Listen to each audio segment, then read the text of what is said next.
Hello friends, it's me, and today let's watch Don't Let Your Kids Watch This from the film Terrorist. Together, let's go, let's start. Thank you. But before we begin, I'm so sorry. I need to apologize to you. This is a 1 hour and 21 minutes, not 1.5 hour video. Plus my reaction is going to be 2 hours long, so I'm sorry. Right now, as I'm filming this, it is 5:23 p.m. on the 15th of January 2026. Hopefully, when I finish, it can be before, I don't know, 7 p.m. or 7:30 p.m. Yeah. And also, quick fun fact, because of the time duration it's going to take, right? Sunset, you're going to see the light on my screen getting dimmer and dimmer and dimmer. I mean, the background light lah. You get the point.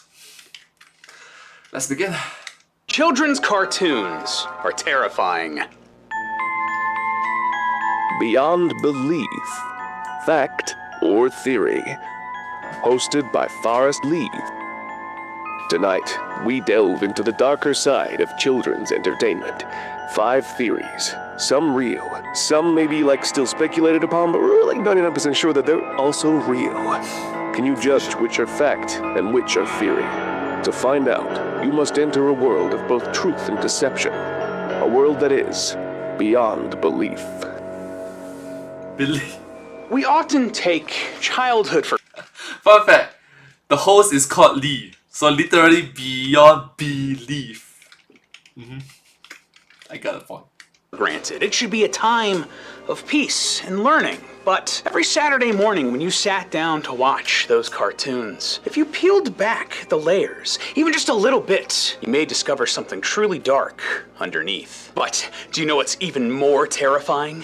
Not taking advantage of the deals at Theoryverse.store! We have a brand new winter collection, perfect for skiing the slopes or staying inside with a cup of hot cocoa. Personally, I like the Winter Lodge sweater. It's like being wrapped in an embrace of cold terror.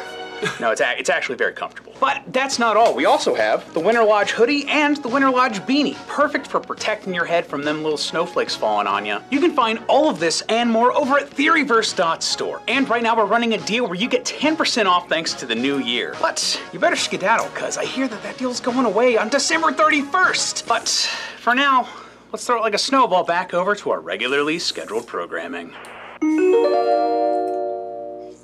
Do you think you could survive the end of the world? I definitely couldn't. But there are some who believe that the dogs in Bluey actually did. But is there any meat to that theory? Or should we just be throwing it a bone? Me and Pope. Mom!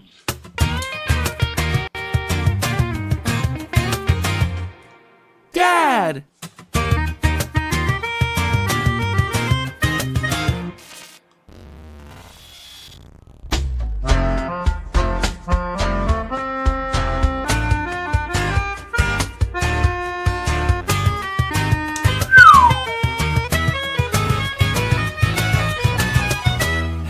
Internet, welcome to Film Theory! The show. No way! Matt that! Okay, granted I do. Alright, Matt Pack retired a few years ago. This was one of the few videos that he did before he retired. Bluey. Man, his song is so nostalgic. Anyways, let's continue to watch. Matt Pack have been my superhero, childhood hero for like decades. Child hero. Show that clearly has issues when it comes to kids shows about dogs. Today we're covering my new favorite show, my son's new favorite show, Bluey. For those of you who don't have a family member in the single digits in the house, Bluey is an animated TV series following the everyday adventures of a family of dogs named the Healers. You've got Bluey, her little sister Bingo, their mom Chili, and their father Bandit. Most episodes revolve around the imagination games they play, with mom and dad being absolute S-tier parents by fully committing to the bits, pretending to be a sheep, a whale, a bus that's racing out of control. Hit the brakes! Where are the brakes? No. Ah! Reed is eating the brakes! And because it's a show from Australia, you also get fun lines like this. Dad, Bluey's running by the pool. Bingo, don't be a dobber. What? Basically, what I'm trying to say is that I've now adopted biscuits into my daily vocabulary. Alright, so I gotta come clean here. I watch more of the show than Ollie does. He'll go to bed and I'll watch like another episode or two because each one is 8 minutes and they're all so heartwarming that you just feel good watching it. It's a nice way to end the day, but you know what that means. Me Absolutely. So case in point, even as adults, even as full-on grown-up individuals, there's not like kids, you know. It's a kid show. It makes us feel good. It makes us grown-ups or young adults feel good in this current day and age where things seem so bleak, seem so many destructions, ruined, destroyed, having some light-hearted peace of mind, it's nice. Thank you. liking a show plus it having an uplifting message, that only results in one thing: me having to tear it down with a dark, twisted theory. Call it a sign of respect, the theorist's seal of approval. But this time, someone actually beat me to the punch. Currently, there's a popular fan theory circulating that Bluey takes place in a post-human apocalypse. As the theory goes, humans were somehow wiped out, and after thousands of years, dogs evolved to become the dominant species. This initially doesn't seem that far-fetched. At first glance, the world of Bluey does feel very human, with the big difference here being that it's controlled by dogs. And this honestly aligns with other theories we've done in the past with franchises like Cars. But here on this channel, we deal with theories, not hypotheses. What do you think this is? Film baseless speculation? Which means that we're gonna need... Hello Internet! Welcome to Film Theory! Hello Internet! Welcome to Film Hypothesis! Hello Internet! Welcome to Film Baseless Speculation! Some evidence. That's right, today we're doing ourselves a Morty. Leave your theories in the comments below. I'll pick my favorites in the next episode of Morty. Is there It become trash. And like literally from Morty become T-R-A-S-H. T-R-A-S-H, trash. Come on, Tom! enough evidence to prove that Bluey's world is set in the post-apocalypse? Or is the dog domination actually telling us something else about this very family-friendly fictional world? To begin with, let's break down some of the key pieces of evidence given for the post-apocalypse theory. Number 1. In Season 1, Episode 13, Spy Games, Bluey's little sister Bingo sings the nursery rhyme, "One man went to mow." One man went to mow a meadow. One man and his dog went to mow a meadow. How you going in there, Bingo? I started just doing a wee and now it's turned into a poo. Oh. Notice here that the lyrics to the song are, "One man and his dog went to mow a meadow." This implies that, at some point in this universe, humans were present, and that there's some distinction between men and dogs. Point number 2, all the technology is the same. Cars, laptops, tablets, phones. This technology was left behind by the humans, and once the dogs figured out how to make it work, they then started using it for themselves. If this technology had truly originated in a dog-based society, it would look different, because dogs aren't naturally bipedal. But the fact that they're in this world seems to suggest that the dogs evolved in a way that allowed them to use human technology rather than developing it for themselves. Point number 3, the dogs, they still seem to be transitioning. In the Season 1 episode Barbecue, we meet Bluey's cousin Socks. And unlike all the other characters who walk and talk like humans, Socks is still very much a dog. I love sausages! Socks mostly communicates through barking. She pants, she leaves her tongue hanging out, she sits on all fours. She sometimes even growls at people and bites. Now, you might assume that this is just how baby dogs work in this world, but that isn't necessarily the case. In a Season 2 episode, we see Bluey and her friends as babies, learning to toddle around on 2 feet and vocalize like humans. This implies then that dog society is still going through a transitional period, where some dogs are still starting as dogs, but others are closer in genetic makeup to the bipedal human-like dogs that the series is known for. We even see this sort of transitional behavior coming from Bingo in Season 1, Episode 17. 19. Use your words, Bingo. Do we have a coin for the claw thing? Speaking of evolving, point number 4, the dogs eat chocolate. It was nice, Dad. Yeah, it's chocolate. This is important because chocolate is toxic to dogs. Yep. Chocolate contains a chemical called theobromine, which dogs can't metabolize. Again, as the theory goes, dogs left to their own devices wouldn't evolve to make and consume chocolate, something that's naturally toxic to them. Instead, this is So case in point, even though it's toxic, the amount of chocolate that a dog consumes accidentally might be lethal in certain amounts. For example, a small piece of chocolate could be deadly to a small dog, but a small piece of chocolate could be a stomachache for a large dog. Yeah. I mean, that's how body mass works, I suppose. Maybe I'm wrong. Sorry.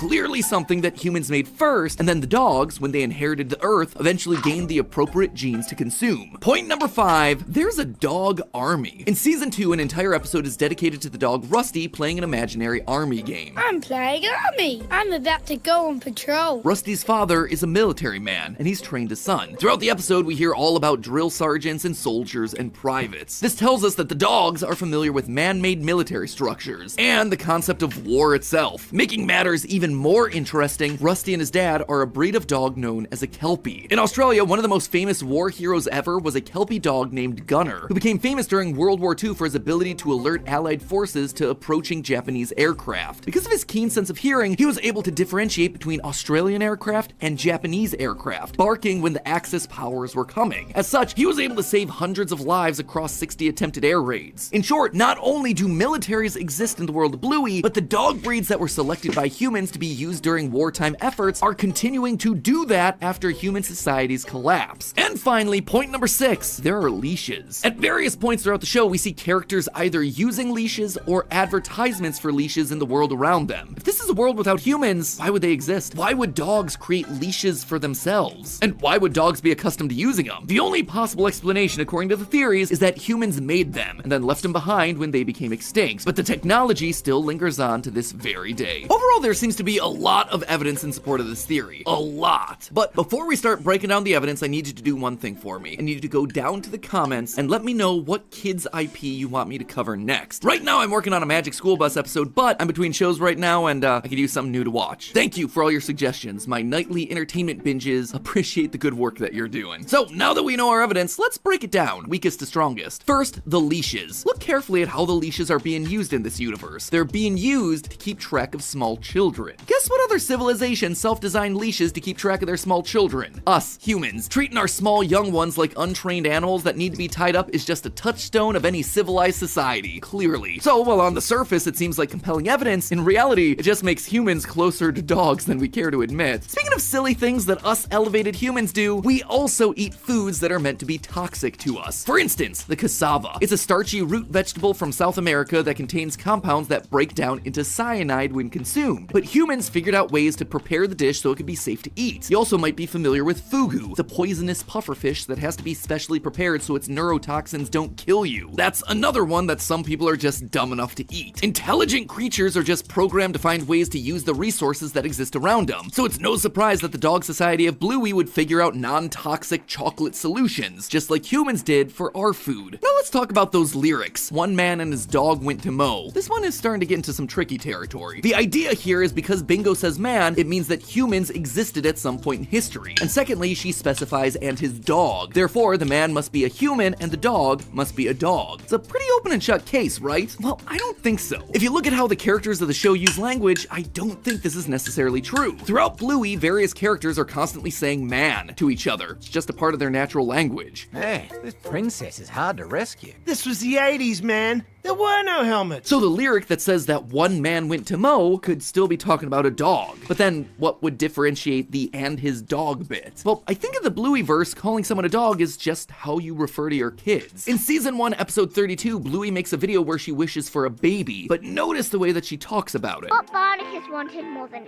anything in the world was a puppy. Oh, my wish came true. My very own puppy. In the world of Bluey, traditional dog words seem to be reserved for younger kids who still act like dogs. So in Bingo's song, it's literally the man is the adult dog and his dog is the man's kid. But then, what about the fact that the dogs have adopted the technology that we humans left behind? Honestly, that just isn't feasible. The theory says that there was a human apocalypse and that thousands of years later, dogs then evolved into the bipedal creatures that we see in the world. The fact of the matter is that our human technology wouldn't last that long. For instance, a printed circuit board like the ones that are used in your smart devices, it only has a lifespan of 15 to 20 years, which for us isn't that bad. But if these these dogs evolved many, many years after the human extinction, then those circuit boards would have degraded by the time they figured out what they were. The battery in laptops, same thing. Eventually it'll just go flat and never be able to recharge. Could they have been inspired by some human tech? Sure. But are they the same devices that the dogs evolved to use? No, definitely not. Unless Nokia 3310. Unless it's Nokia 3310. I get you. I hope you get the meme. Of evolution, let's actually dig deeper into that. As the post-apocalypse theory goes, Bluey and the gang are bipedal because they evolved to copy humans. Except humans are far from the only bipedal creatures out there. In fact, in the episode Flat Pack, we watch Bluey and Bingo play their way through the entire evolutionary chain of this world. Yep, that's right. All the evidence that we need to prove this one is just right there in a single episode. In it, they go from fish to frog to lizard to dinosaur, and eventually monkeys into cave dogs. This right here, this is where they learn to be bipedal. From their previous form, the monkey. Notice that there's not a human in sight here, but then why would a dog go bipedal in the first place? Well, this is actually just a natural progression for many advanced animals. Studies show that humans adopted walking on 2 feet as opposed to 4 because it uses 75% less energy. That right there is probably the reason why the Bluey-verse walks upright. And that's not all. There's another major linchpin for debunking this piece of evidence, and it's not coming from the show. Instead, it's coming from Facebook. Yeah, apparently that website, it's still around. Honestly, I'm just as surprised as you are. Maybe this is what the Zuck had planned all along. Anyway, it's on Facebook that the Bluey team uploaded a short video that's only available in Australia. So I went undercover down under to see what this video is all about, and boy does it tell us a lot. In it, Bluey's dad Bandit is giving a report to his fellow archaeologists. Yeah, in case you didn't know, Bluey's dad is an archaeologist, which is funny because dogs dig for bones. Galaxy brain decisions, but I like that joke. I like that pun. You know, archaeologists dig for bones, dog dig for bones. by the people who wrote the show. That's why I love it. Anyway, in his report, he reveals his latest discovery. Behold, the only known fossil of the first dog to walk upright. Our reconstruction suggests this species was a primitive but intelligent toolmaker. Not only is this a huge reveal, it also gives us a timeline of events. He states that it's 4 million years old. But then wouldn't that just prove that humans were extinct years ago? No, and for one key reason, plate tectonics. Plate tectonics is the theory that the Earth's outermost layer, or lithosphere, is made up of several giant plates that rest on top of a partially molten layer of rock that slowly moves. Each year, these plates travel between 2 and 15 centimeters. What that means is that bit by bit, the continents we know today are slowly changing shape, and will continue to change across time. Millions of years from now, they're gonna look completely different. But herein lies our big reveal. You see, in Bluey's world, the continents are exactly the same as ours right now. In one of the best episodes of the series, Sleepy Time, Bingo has a dream where she travels through the stars, and we get to see Earth looking exactly the way that it looks right now. If this was indeed roughly 4 million years after the human apocalypse, the Earth should be looking completely different. In short, for as fun as the Bluey apocalypse theory is, the evidence just doesn't Which fun fact, right?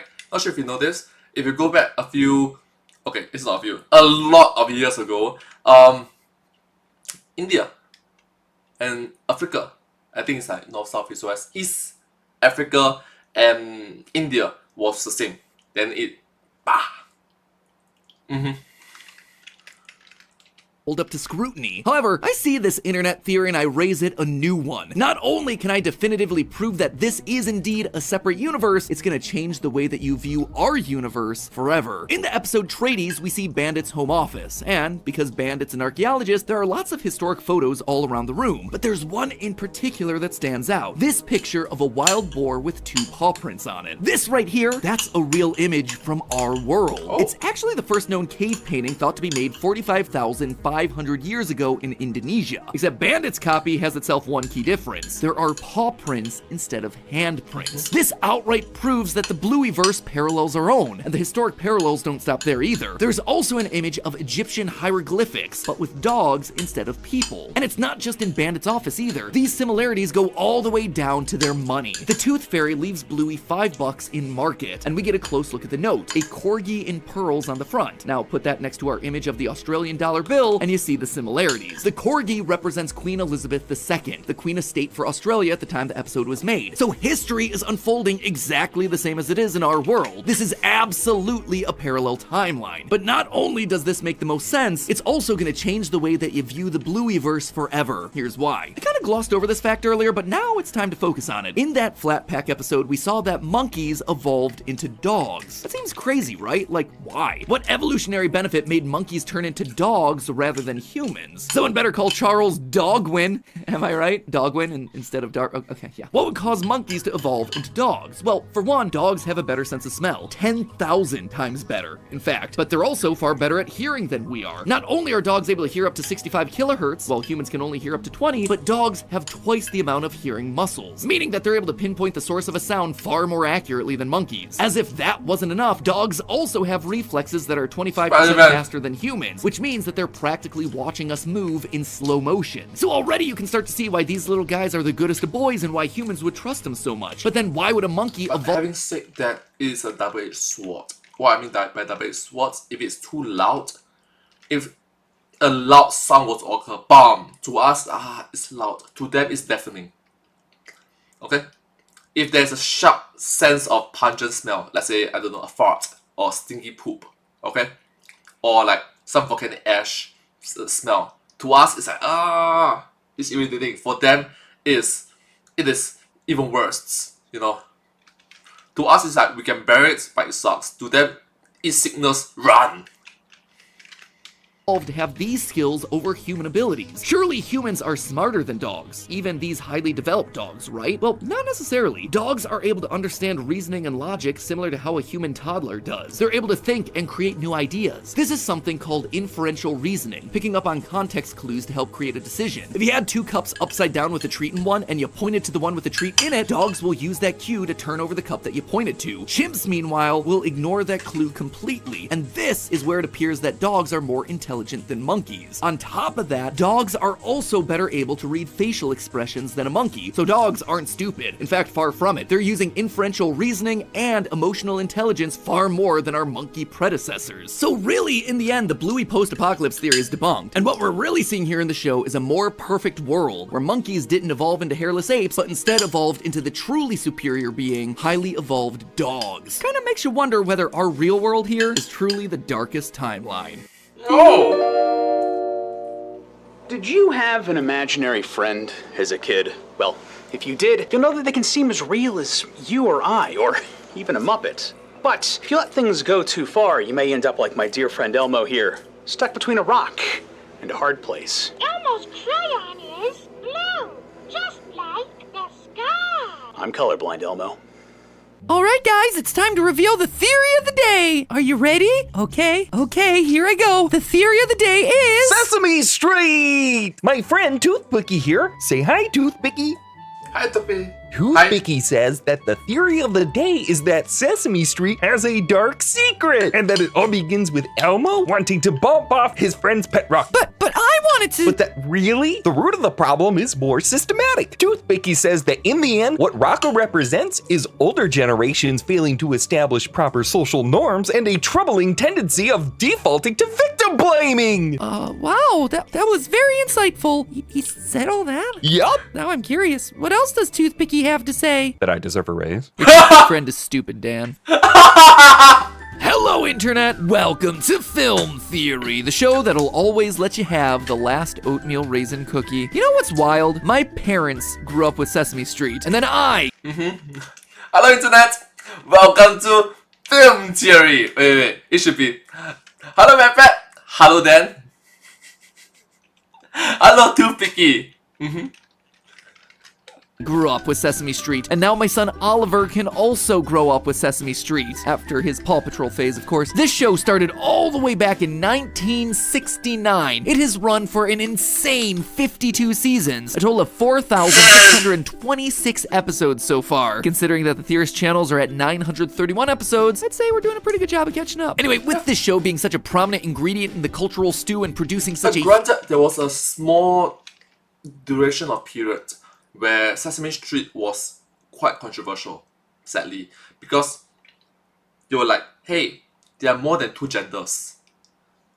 Scientifically speaking, seriously? Are you serious about this? Are you genuinely serious about this?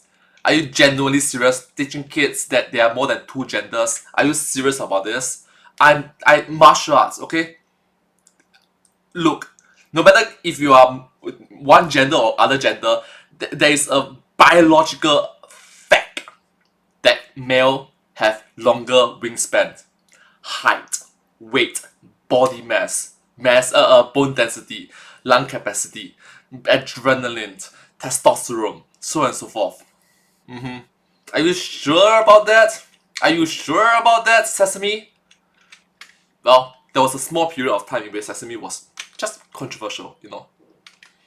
Huge volume of content to combat that there's gonna be plenty of unusual things that have happened inside the old neighborhood. Like the time the musician Smokey Robinson got groped by the letter U, or the time they decided to dunk on Fox News. This show is way too clean! That is it! I am changing the channel! From now on, I am watching Fox News! Now there's a trashy news show! Or that time they turned famous actor Robert De Niro into a cabbage. Hey, look at me, I'm a cabbage. Good source of riboflavin. But none of that quite compares to what surfaced earlier this year, when Twitter user @OneBooty tweeted a clip where Elmo flips out over his friend Zoe's pet rock, Rocco. No, wait, Elmo.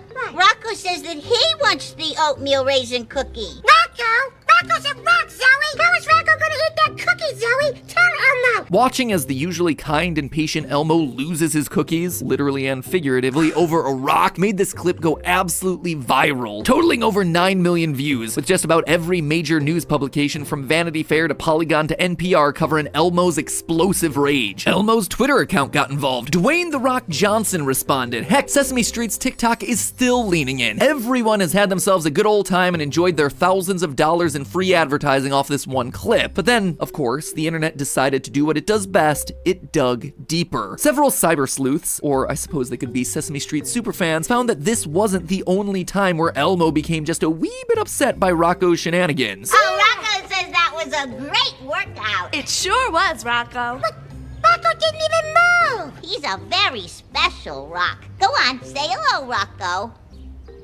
Yeah, Rocco says hello. Elmo didn't hear anything. It would seem like everyone's favorite little red monster actually has himself a short fuse when it comes to this particular rock. And this caught my attention because, well, first off, it's just funny, but also because it seems so out of character for both the show and Elmo. Elmo is always portrayed as this incredibly kind character, and yet for some reason he has one trigger and it's Rocco. He goes completely mask off and devolves into a fiery red ball of rage, but why? What is actually going on here? What's the backstory? Is there a backstory? Why is Elmo suddenly transforming from a cute, cuddly, metaphorical monster into a literal one? Are the I'm gonna explain it. Because people around Elmo, people around him, is giving special treatment to Rocco. And look, special treatment, I understand it. But special treatment at the downfall, at the cost of belittling Elmo. At the mockery, at the ridiculing of Elmo. You shouldn't be prioritizing your special treatment over common sense for others. Okay? They can be on an equal playing field, sharing common sense. Understand? It's the people around Elmo that's toxic. And the unfortunate thing is, in a room where everybody says 1 plus 1 equals to 3, you saying 1 plus 1 equals to 2.1, you're wrong. Someone is closer to the truth, but you are wrong. In a room where everybody is saying 1 plus 1 equals to 5, you saying 1 plus 1 equals to 3, you're wrong. Unfortunately. It happens to me so many times. The unfortunate thing is you need to verbally speak up and increase your day-to-day dictionary. Use more vocabularies to protect yourself. Verbally. Vocalize and speak out to protect yourself. Because if you don't speak up for yourself, people is going to speak on your behalf. And there's biasness in speech. finally coming true? Has Elmo finally had enough and is ready to watch it all burn? Well, I looked into it, loyal theorists, and the truth is actually much sadder than all of that. Elmo is far from the monster in these situations. There's a dark past hidden inside the history of Sesame Street's imaginary friends, and Elmo is the helpless victim that's currently getting steamrolled in the process. Let's start off with a bit of backstory here. Elmo's beef with Rocco actually goes back much further than you might initially expect. The earliest clip that surfaced after the initial viral tweet came all the way from 1999, when Zoe interrupts Elmo so that Rocco can be the one to say the number of the day. Today's number is 12! Rocco says the number is 12! Elmo is supposed to say the number of the day, not Rocco! Now, See? Is it fair? Life is unfair, yes. Definitely life is unfair. But we as adults, we as mature individuals, should be recognizing this toxic behavior, this rude, impolite, disrespectful behavior of what this Elmo, these kids are doing. Because, and try to turn that into better and teach them better, you know. This unfair treatment towards Elmo, single-handed, isolating Elmo, targeting Elmo, it sucks. It genuinely sucks.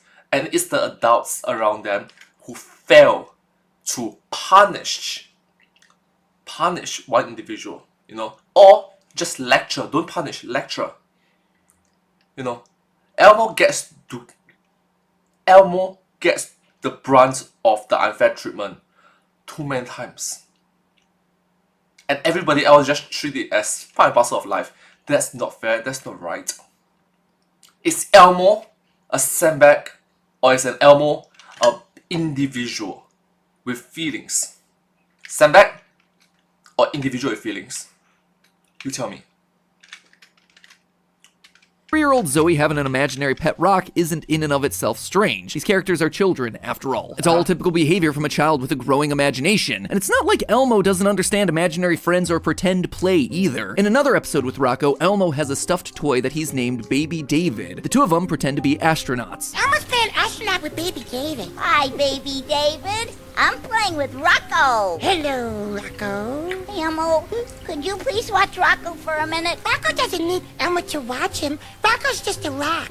Well, rocks need watching too, Elmo. But Zoe... Elmo obviously doesn't think that they're literally floating around in space. They're just playing astronaut. So clearly he can separate fantasy from reality. So then why does he have all this animosity towards a rock imaginary friend? Because here's the thing. After digging into the relationship between these two, this rivalry happens a lot. In episode 4064, Elmo, Zoe, and an elephant are tasked with doing the Rocco dance. That's Mr. Rocco. And Elmo doesn't understand why other characters insist that Rocco is such a good dancer. I've always wanted to dance like Rocco. But he's a rock. Oh, but what a dancer. Such grace. In episode 4424, Zoe insists that Rocco is getting married. She throws a huge event complete with guests and a cake, much to the confusion and frustration of Elmo. Rocco has to choose a best man, see? Best man for a rock? This is the silliest thing Elmo's ever heard! This pattern holds even going as far back as Rocco's first appearance in episode 3809, where Elmo straight up laughs in Zoe's face when she tries to introduce him. Elmo, he's right here. See? He's my new best friend, Rocco. But Zoe, it's a rock. Laughing in your friend's face when she introduces you to her new friend, imaginary or otherwise. Not exactly a very kind thing to do there, Elmo. Seems remarkably out of character for this gentle and sweet monster. But why? What is the actual backstory here? Well, from the creators... Look, I'm gonna say this. Because common sense. I totally understand if it's a puppet because you have mouth or eyes or something like that, you have similar features to what we indicate as us. But a rock, there are tons and tons of rock that we treat indifferently, and why this special rock? Similarly, for kids, they see a handful of humans, maybe 10, maybe 100, even maybe 1,000, but they see millions of rocks. At some point in time, they sort of subconsciously recognize, oh, humans, people with eyes and mouth and maybe nose and ears, they are special. Rocks, not so quite. Standpoint, this And Elmo is able to differentiate and recognize that, hey, we need to prioritize on different things. Rocks or people. was always what they intended. Reading interviews with And look, I totally understand if it's some argument, there's this word, altercation. No, there's this one more word. I forgot. Preposition. I forgot. Among kids, totally. Some argument with some kids. Some conflicts with some kids. They are childrens after all. They are immature after all. If it's kids, if it's teenagers, if it's toddlers, totally get it. Okay. But we as adults that's watching this, we should interfere if things get out of hand. We should interfere when logics is thrown out the window. We should interfere without bias. Not like this is my child, even if my child saying 1 plus 1 equals 5, I'm going to protect my child. Don't say that. You are the parents, you are the adults, you are the mature individual. You should be responding in a more logical, rational, and reasonable way. Correct? Writers that came out after the viral video, they intended for Elmo to always get frustrated by the whole Rocco situation. See, while the clips of Elmo getting frustrated are hilarious and show him being an absolute savage to this rock, the full episodes actually paint a much different picture. Yeah, in the episodes, Elmo always starts stubborn and insists that Rocco is just rock. But in basically every single situation, he either exhibits an enormous amount of patience or goes out of his way to befriend Rocco for Zoe's sake. For instance, that episode where Rocco is getting married, Elmo is honored when Rocco actually wants him to become the best man. In another episode, number 4077, while the group is having fun on a play date and they're swinging on a tire swing, Zoe insists that Rocco get a turn before Elmo. Despite him not wanting Rocco to get a turn because, you know, it's a rock, Elmo eventually relents and patiently waits his turn while Rocco goes first. And during the elephant dance session that I mentioned earlier, Elmo keeps dancing for Rocco despite being knocked around by the giant elephant and Rocco's constant criticism of Elmo's moves. What's that, Rocco? The elephant was great, but Elmo's shooby-dooby-doos need work? So while Elmo does tend to lose his cool whenever Rocco gets brought into the picture, by the end of the episode, he generally learns and grows from the experience. But hold on, go back to that. No, this thing is unfortunate because it demands one side to always take a step back. It requires one side, in this case Elmo, to always be patient, not the rest of the individuals. It's unfair treatment. It requires Elmo to always take a step back. It requires Elmo to apologize. It requires Elmo to, get flinged around. That's not right. It requires Elmo to throw his own common sense away and just be with each other. Be with other people and say 1 plus 1 equals 5. Yes, you're correct. Absolutely, 1 plus 1 is equal to 5. He had better common sense than the rest of the individuals involved. And he is just a kid. It requires Elmo this sort of unfair treatment. He feels targeted. I feel him. In my taekwondos, these brothers that I know for 20 years, these are assholes. And I'm glad that last year, it's not actually, earlier this year, start of the year 2026, after 20 years of pent-up anger and frustration, I'm able to convert that into proper, polite, respectful, but combative words. Not losing my cool and seeing them all.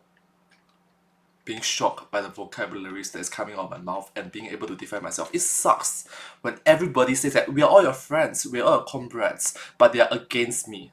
There's a clear line drawn. My side and their side. Martial arts. By default, I'm taller. By default, I'm heavier. I have longer wingspan.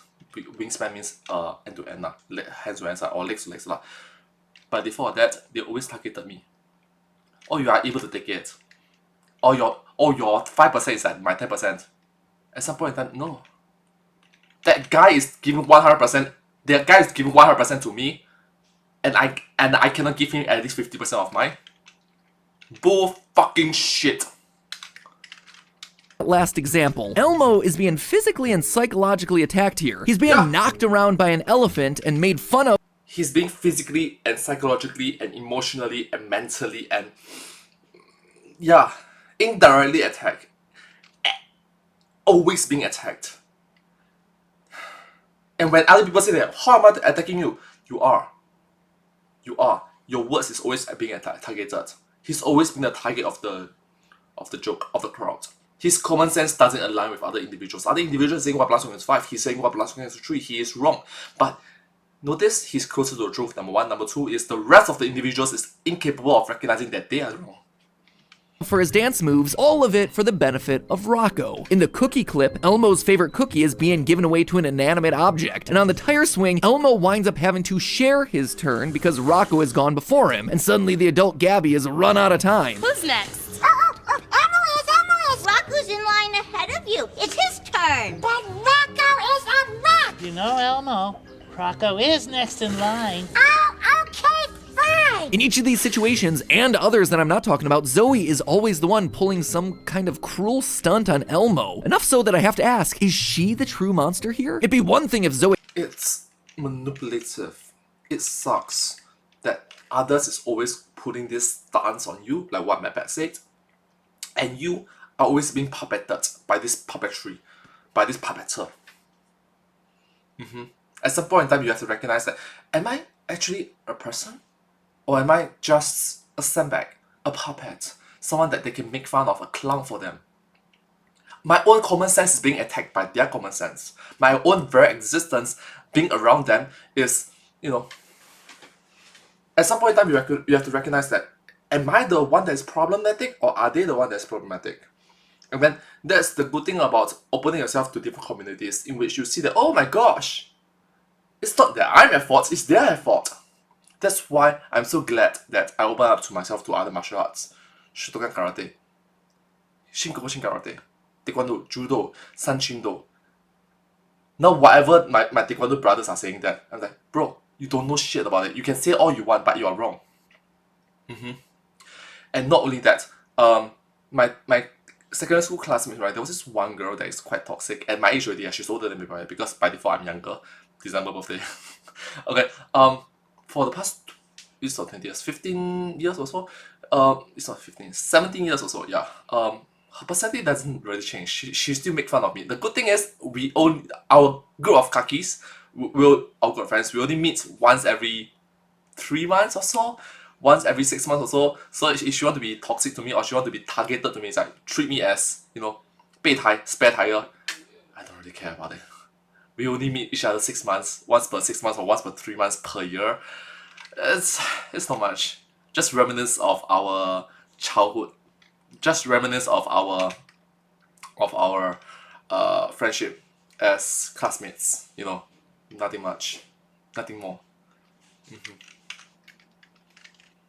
I actually thought that Rocco was alive, but she doesn't. She understands what he is. In that infamous cookie clip, Zoe admits that Rocco isn't actually alive. He doesn't eat or breathe or grow. It's true that Rocco really isn't alive like you and I are. He doesn't eat or breathe or grow, right? Well, yeah. In fact, the episode that introduces Rocco also features a song that specifically says that rocks aren't alive and cannot eat. Is a rock alive? No, it can't grow like your brother. Is a rock alive? No, it can't eat like your mother. Seems like a very clear message from the creators of the show. So Zoe understands that Rocco isn't alive. He isn't really saying all of these things to Elmo or wanting to eat his favorite type of cookie. So that would imply then that Zoe has to be the one being the real jerk here, right? I mean, if you go back and watch these interactions with that fact in mind, the tone drastically shifts. All of a sudden, this isn't a case of a girl wanting her imaginary friend to have the oatmeal raisin cookie that he prefers. It's depriving Elmo of the cookie that he wants. That sequence with... Yes, it's depriving of Elmo of what he wants.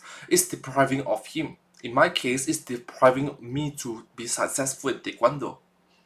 Inspiring Taekwondo. Because case in point, people is going to say that, oh, 之后 you are unable to control yourself. 之后 you are unable to control. At some point in time, it was like 2023. I was just mad, I'm angry. What do you mean by control?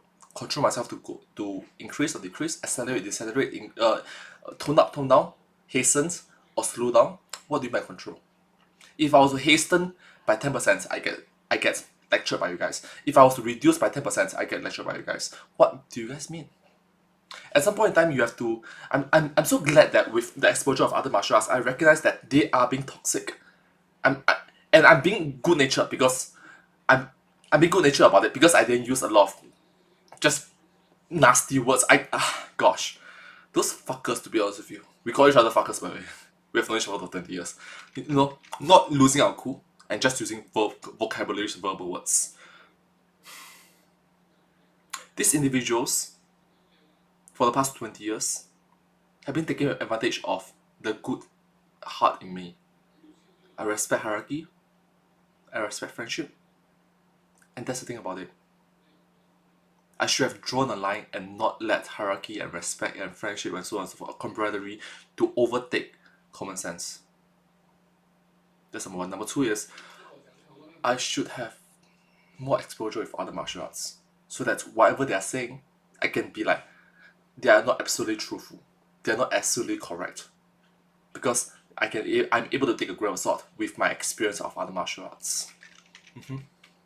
And that's my experience, and that's my personal advice to everyone. Expose yourself to different communities of martial arts. In the future, it's not in the future. I always tell my friends who have children, or myself to have children, or my siblings who have children, once they reach 9 years old, 10 years old, 9 years old or 10 years old, that means probably 3, maybe 4, send them to learn martial arts. 4 years, 5 years, get a black belt, then stop, then quit. Or after 4 years, 5 years, let your child decide. By then your child is a teenager, he or she should be able to decide should they continue. Because to be a black belt, you should be able to defend yourself against another human, another proper adult human. Okay? You should be able to take down another a human adult. And yeah. After 4-5 years, once you become black belt, the bureaucracy starts in. The policy starts in. The politics starts in. The arguments, the conflict starts in as human. Martial arts stop becoming martial arts, and martial arts start becoming politics, start becoming bureaucracy. I'm so sorry I rant. Continue. The dancing elephant, it's not a girl passing along constructive criticism from her imaginary friend, it's just her having an excuse to say mean things to Elmo. The incident with the swing that we mentioned earlier, it's not a girl wanting to make sure that her imaginary friend gets his turn of the fun, it's about making Elmo wait before he can have fun. It's about forcing patience on one individual and the rest just laugh along. It's unfair treatment to one particular individual. Or it is special treatment for one individual at the cost of everyone else. It sucks, doesn't it? Case in point, I'm going to share with you this example as well. I have siblings. Whenever my sister, which is a female, elder sister by the way, don't get me wrong, elder sister, she's much older than me. She's supposed to be the smart one, the wise one, the wisdom one, the knowledgeable one. Whenever we make the same mistake, she's told, I get punished verbally, I get punished physically. Okay, hands up, get caned. I receive it. My brother receive it. Similarly, verbal and physical. My sister only received the verbal punishments, even though we make the same exact mistakes several times over the past years, decades. This favoritism by my mother. This favoritism by my father. And then my mother and my father is like, you don't know lah. When she was 5 years old, exactly when she was 5 years old. The moment she was 6 years old, 7 years old, 8 years old, 9 years old, 10 years old, 11 years old, 12 years old, those mistakes, she never get physical punishment. Ever. I know because I was there. Control. Zoe uses Rocco as a means of controlling all of those around her. In fact, after Rocco gets to swing, Zoe then insists that Rocco keep swinging, further delaying Elmo's turn. Okay, now it's Elmo's turn. Oh, what's that? Rocco says he's having such a good time. He wants to keep on swinging. At this point in time, the adults should be interfering and say that, look, we should give everybody proper fair treatment. Let's stop and let's give Elmo a chance. It's the adults, the mature individuals, the individuals that can be rational, reasonable, logical, that fail to be rational, fail to be reasonable, fail to be logical. They're kids, they make mistakes, they have favoritism. So, that's the adults that fail. Not to mention that this entire situation starts because Zoe interrupts Elmo's playdate with Gabby and forces Rocco into it. There's somebody else who wants to play too. Someone else? Yeah, Rocco! Zoe, Rox can't play. And once he's in, Rocco once again steamrolls Elmo's plans. So, What are we gonna do? Let's say the alphabet. Wait a minute. What's that, Rocco? He says he'd rather jump. But Rocco's a rock. Rock can't jump. Elmo wants to say the alphabet. But that wouldn't be fair to Rocco. Zoe was the one who wanted to jump here. Rocco was just the excuse. At another point in episode 4258, despite his protests, she asks Elmo to hold Rocco's hand, only to come back and claim that he's holding something else. That's not Rocco's hand. That's his butt. Oh, watch it there, Zoe. That is a serious accusation you're making. You're fixing to get Elmo canceled. But in all seriousness, this is yet another example of her using Rocco to... This episode, when Matt came out, was, can't say, cancel culture, sadly. I'm so glad that cancel culture doesn't really have a place in society right now, because we all have collective common sense now. We all seen how toxic cancel culture was, and collectively the majority of us was like, stop this fucking nonsense, please. The guy is saying 1 + 1 = 2 and he's getting concerned because the rest of you guys are saying 1 + 1 = 5 and you want him to conform to you guys. Someone is speaking the truth and the other one is being illogical. Humiliate Elmo despite him ultimately doing what she wants. I could go on and on here listing more and more examples, but the long and short of it is that Zoe's actions are just cruel. She's using Rocco as an excuse not just to get what she wants, and but the awkward thing is, I'm not sure if you know this, I'm wrong. Okay? The awkward thing is the sad unfortunate thing is, in the Taekwondo context, I am wrong. Because my thinking of Taekwondo is like martial arts. You send powerful kicks, you send consecutive kicks, you focus on basics, your traditional kicks. But not in the current day and age of Taekwondo. Okay? My common sense of Taekwondo doesn't work in this current day and age of Taekwondo. Okay? I should have just stopped after I got my black belt first down, second down, just stop. Because proceeding after that is going to be politics, bureaucracy, and opening my eyes to see how bad Taekwondo is. It's ridiculed. It's mocked. It is. People, I'm not sure if you know this, but other martial arts actually laugh at Taekwondo. Okay, they laugh at Aikido first, then they laugh at Taekwondo, unfortunately. You look at the top, you look at the top Muay Thai fighter, kickboxing fighter, look at the top MMA fighter, whatever. Taekwondo have always been mocked. Why? Taekwondo now is different from Taekwondo days back in the days. Okay, right now Taekwondo is more towards competitions, point system. Instead of powerful kicks, they focus on quick kicks. If I land a powerful kick to your face, bam, it hurts a lot. If I land a quick kick to your face, bam, it hurts a little bit. You can spam 10 different quick kicks to my face. One powerful kick towards your face and you are down. The unfortunate thing is, in point system, that doesn't work in Taekwondo. I don't care if it's ITF, I don't care if it's WT, both have become point-based system, competition system, in which common sense says that powerful kicks is going to be stronger, it's going to be better. It doesn't work. It doesn't work. Okay? So, my understanding of common sense, most individuals of common sense, most people understand of common sense is powerful kicks is more important than quick kicks. Okay?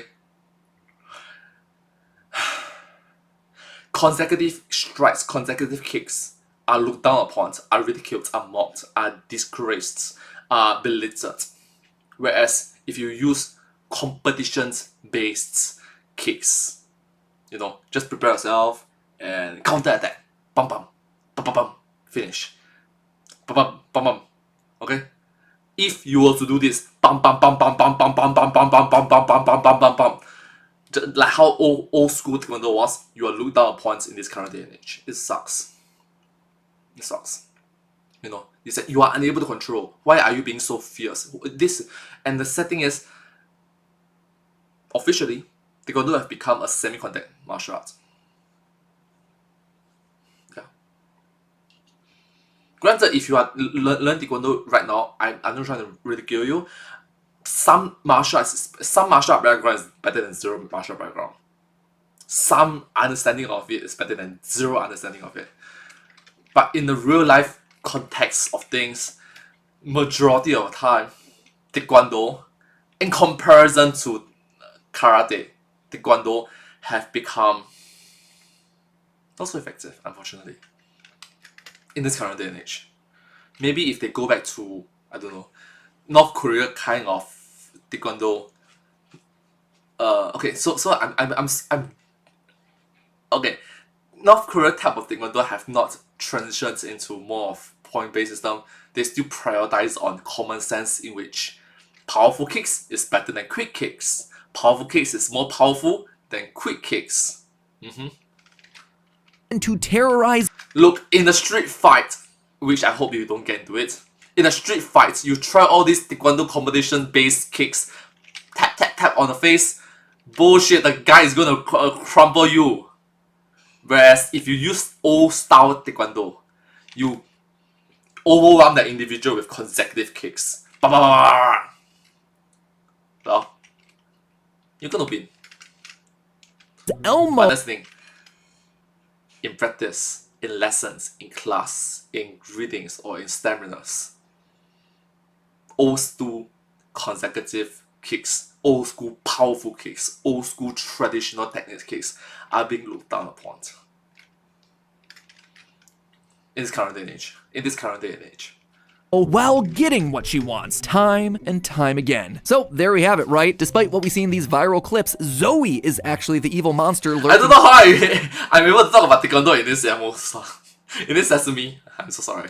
On Sesame Street, tormenting and gaslighting Elmo in an unchecked reign of terror, right? Well, not exactly. You see, while Zoe isn't exactly treating Elmo the best here, you have to remember, like Elmo, she's 3 years old, despite being 3 years old for the past 50 years. Either way, Zoe is a child, and just like we can't blame Elmo for his negative response to Rocco, it's not exactly fair to pin all this blame for the toxic relationship between the two on her behavior. Especially when children at that age can't really understand complex topics like morality, outside of just, this is right, this is wrong. No, the root problem here actually goes much deeper in Sesame Street, all the way down to the people that are supposed to be looking after these adorable little monsters. See, when it comes to this Rocco situation, it's the adults on Sesame Street, both the humans and the monsters, who aren't doing what needs to be done for the best interests of either Elmo or Zoe. In every single situation that I've brought up here today, the adults are bending over backwards to make sure that Zoe is happy, walking the tightrope to indulge her fantasies about Rocco despite knowing that he's just a rock. Now, let me be clear, being a parent and— Yep, the adults are bending over backwards to please one particular individual at the expense of the other individual. In this case, at the expense of Elmo. I've been there. It sucks. It genuinely sucks. It honestly sucks. Especially when Elmo is always being a kind-hearted individual.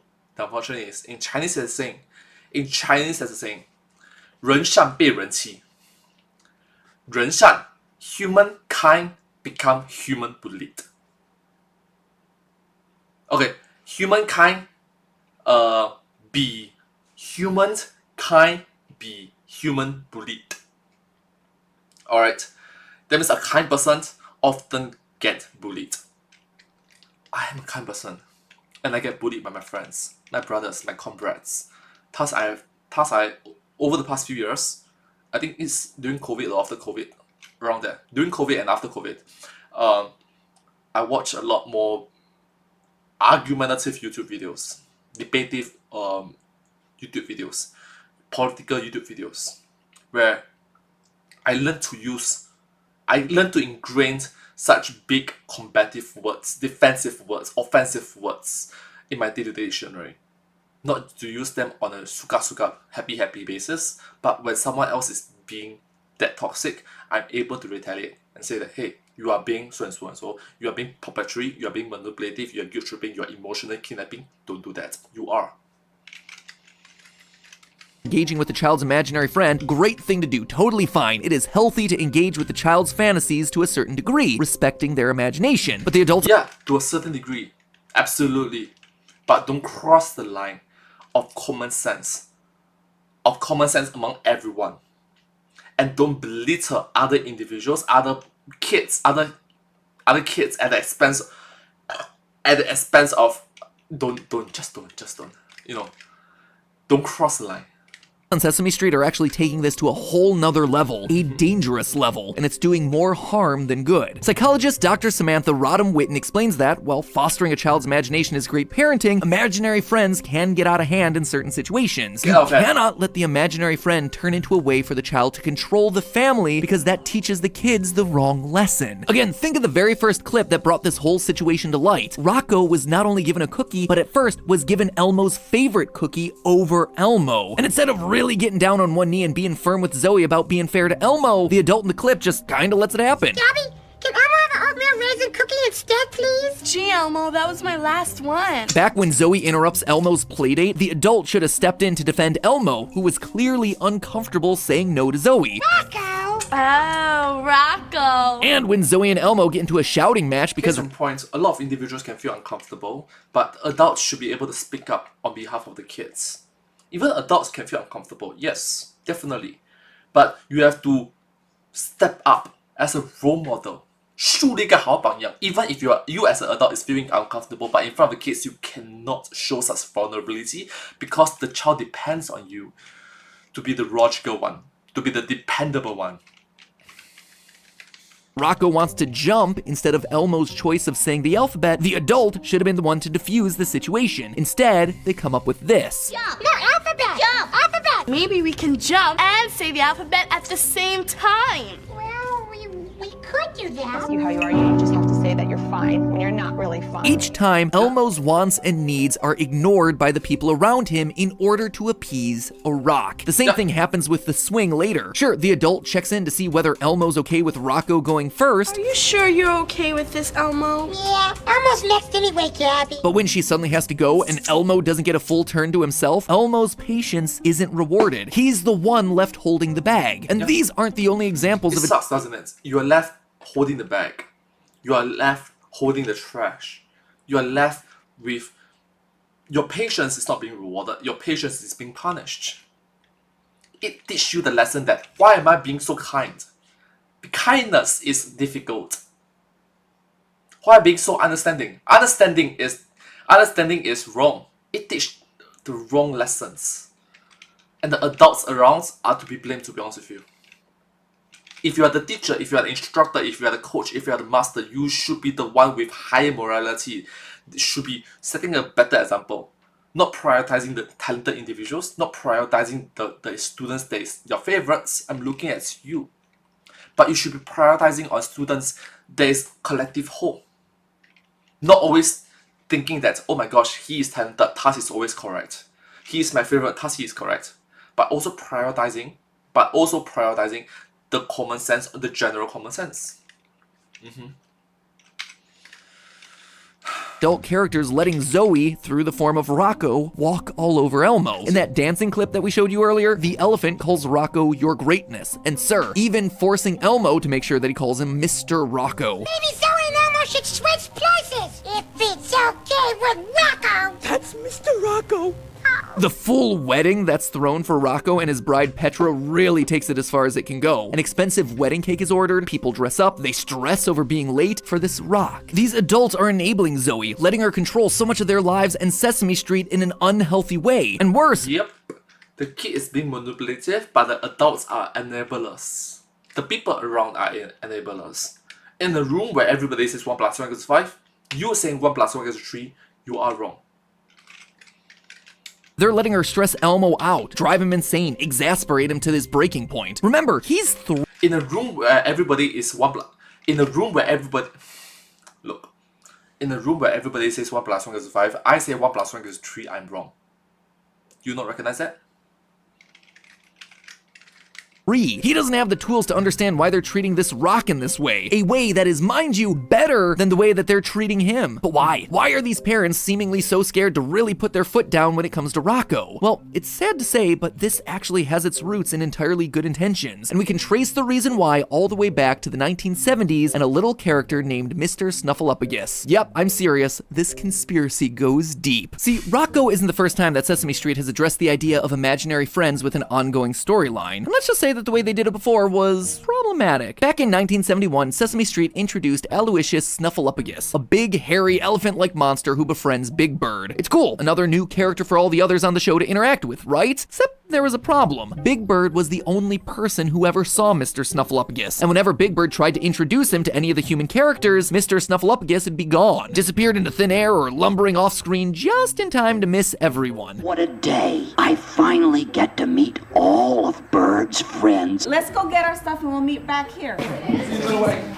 Gee, Bird, they were just here. Let's go, we're getting used to it. Okay. Oh, they're all back. I've got to tell Bird. I just saw everybody here. I saw them all. It got to the point that, while the human characters would play along with Big Bird, they didn't believe him when he said that Mr. Snuffleupagus was a real thing. At my nest, there's Mr. Snuffleupagus. He is? Yes. Now? Yes, now. I'm not going to waste my time. I'm going to go see some imaginary animal. I want to get this finished. I want to go rest. But I want to go meet Mr. Snuffleupagus. The wood can wait. So much so that it became a recurring joke that would run for 14 years. And then things changed. In the mid-1980s, Sesame Street's creators saw an episode of 60 Minutes highlighting the statistics involving child abuse and neglected home. The people working on Sesame Street felt that having their adult characters refuse to believe a 6-year-old Big Bird when he's trying to tell him something could make the children watching at home think that no adults would believe them if they came forward about something serious. And so finally they decided to introduce Mr. Snuffleupagus to the rest of the cast. In November of... For 14 years!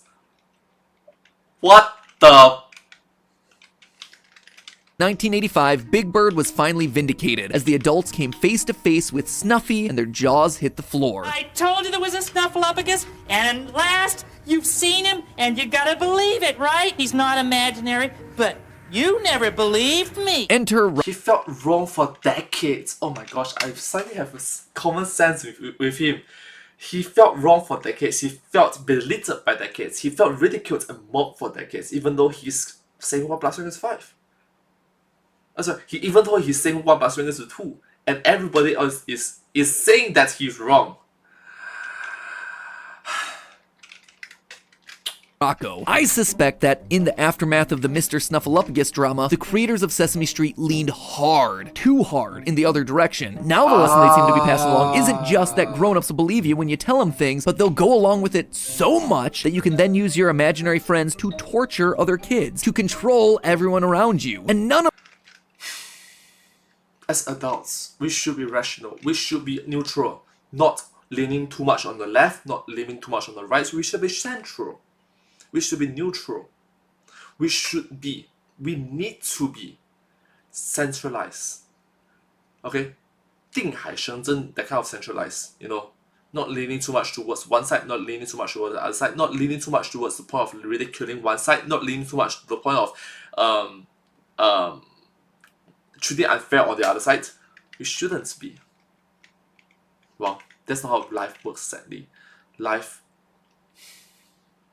Some people just want to watch the world burn. Some people have biases. Some people prioritize talents. Some people see, hey, these individuals share more commonality with me than the rest of my students. Thus, whatever that this individual is saying, I'm going to side with him or her. This actually speaks to Elmo's state of mind. Sure, it's important to make sure that Zoe feels believed and validated, but what about Elmo pointing out that Rocco is just a rock? Why aren't his accurate observations and ensuing confusion getting equally acknowledged? Instead... Exactly. It's important that we validate each and every point of view with a rational point, with a rational mind, not prioritizing just one. I'm going to rewind that video again. I love this video. I genuinely love this video. Now the lesson they seem to be passing along isn't just that grown-ups... In fact, this is one of the videos in my channel, Humdrum Singaporean Reacts, in which get the most views. One of the few. Believe you when you tell them things, but they'll go along with it so much that you can then use your imaginary friends to torture other kids, to control everyone around you. And none of this actually speaks to Elmo's state of mind. Sure, it's important to make sure that Zoe feels believed and validated, but what about Elmo pointing out that Rocco is just a rock? Why aren't his accurate observations and ensuing confusion getting equally acknowledged? Instead, there's nothing. In yet another episode, Zoe ignores Elmo's protests over not wanting to watch Rocco. Could you please watch Rocco for a minute? Rocco doesn't need Elmo to watch him. Rocco's just a rock. Rocks need watching too, Elmo. I'll be back in a minute. But when Rocco suddenly disappears, guess who's the one left having to apologize? Elmo. You didn't watch Rocco for me, and now he's gone. I'm sorry, Zoe. It wasn't his fault. He never said he would watch Rocco. It was never his responsibility. Gone? Well, he can't be gone, Elmo. Zoe forced this role of watching after Rocco and guilt trip him and manipulate and emotionally kidnaps Elmo. Elmo has no choice. Elmo is being backed into a corner. Alright? Elmo, I asked you to watch. I've been through that experience way too many times. At some point in time, you just like, you know what? Suck it up. At some point, either you suck it up or just leave the scenario. You know, prevention is better than cure. Yeah, you did, but you never got an affirmative answer there, Zoe. Where is Elmo's right to autonomy in this situation? Nowhere. It has no place right now on Sesame Street. In every Rocco scene on the show that I watched, Elmo is consistently left last on the tire swing. He's the one forced by everyone around him to give up his cookie to appease a rock. Elmo is silenced. So, is it any wonder that he'd hate this thing after so many years? Exactly. He's being forced to take a step back again and again to appease others. He has to take a step. He has to take a attack to his own common sense, to his own mentality, to appease the general public. His common sense, his accurate observations, is being wronged, is being ridiculed, is being mocked, is being belittled. Paw Patrol. Okay! Man, I love the Sesame episodes from the film tourists. I'm so glad to rewatch this because it reaffirms the importance of proper mindset. And I'm glad that Matt Pat tackled that episode with a lot of big words, big vocabularies, and to viewers that was watching, me included, it validates our mindset that we are not wrong. We are correct. It's they are wrong. You know, there are so many times in which kind people, genuine, sincere individuals, good people, kind souls, they are unable to fight back or speak up for themselves. Because that's the thing, bullies will always interject you. Bullies will always say that bullies, other individuals, negative individuals will always say that, I just want to say, why are you interjecting me? Why are you interrupting me? I'm not done finishing it. And then at the end of the day, you recognize that the ratio of you speaking and the ratio of them speaking is like 1 to 5,000. They speak more than you. They attack more than you. Do you own a dog? If so, you'll know that they attack more than you, and they are being more combative than you. They are being more offensive than you. But at the end of the day, you are being punished for being hostile. It sucks. Require constant care and attention to raise right, but they can be directed towards good or evil, something that the Paw Patrol are about to learn firsthand. But are they going to be all bark or no bite? I disagree with this type. Don't let your kids watch this. I totally will let my kids watch the Sesame Street and what episodes from the film Tourists. I will watch it from time to time as well, because it's the kind of episode that really teaches you that not all people are good people, not all people are rational people, not all people are logical people, not all people are reasonable people, not all people are mature people. Heck, even if they are mature individuals, sometimes they have biasness. Sometimes they invalidate you to appease others individuals. I'm going to watch this again. Boop, boop.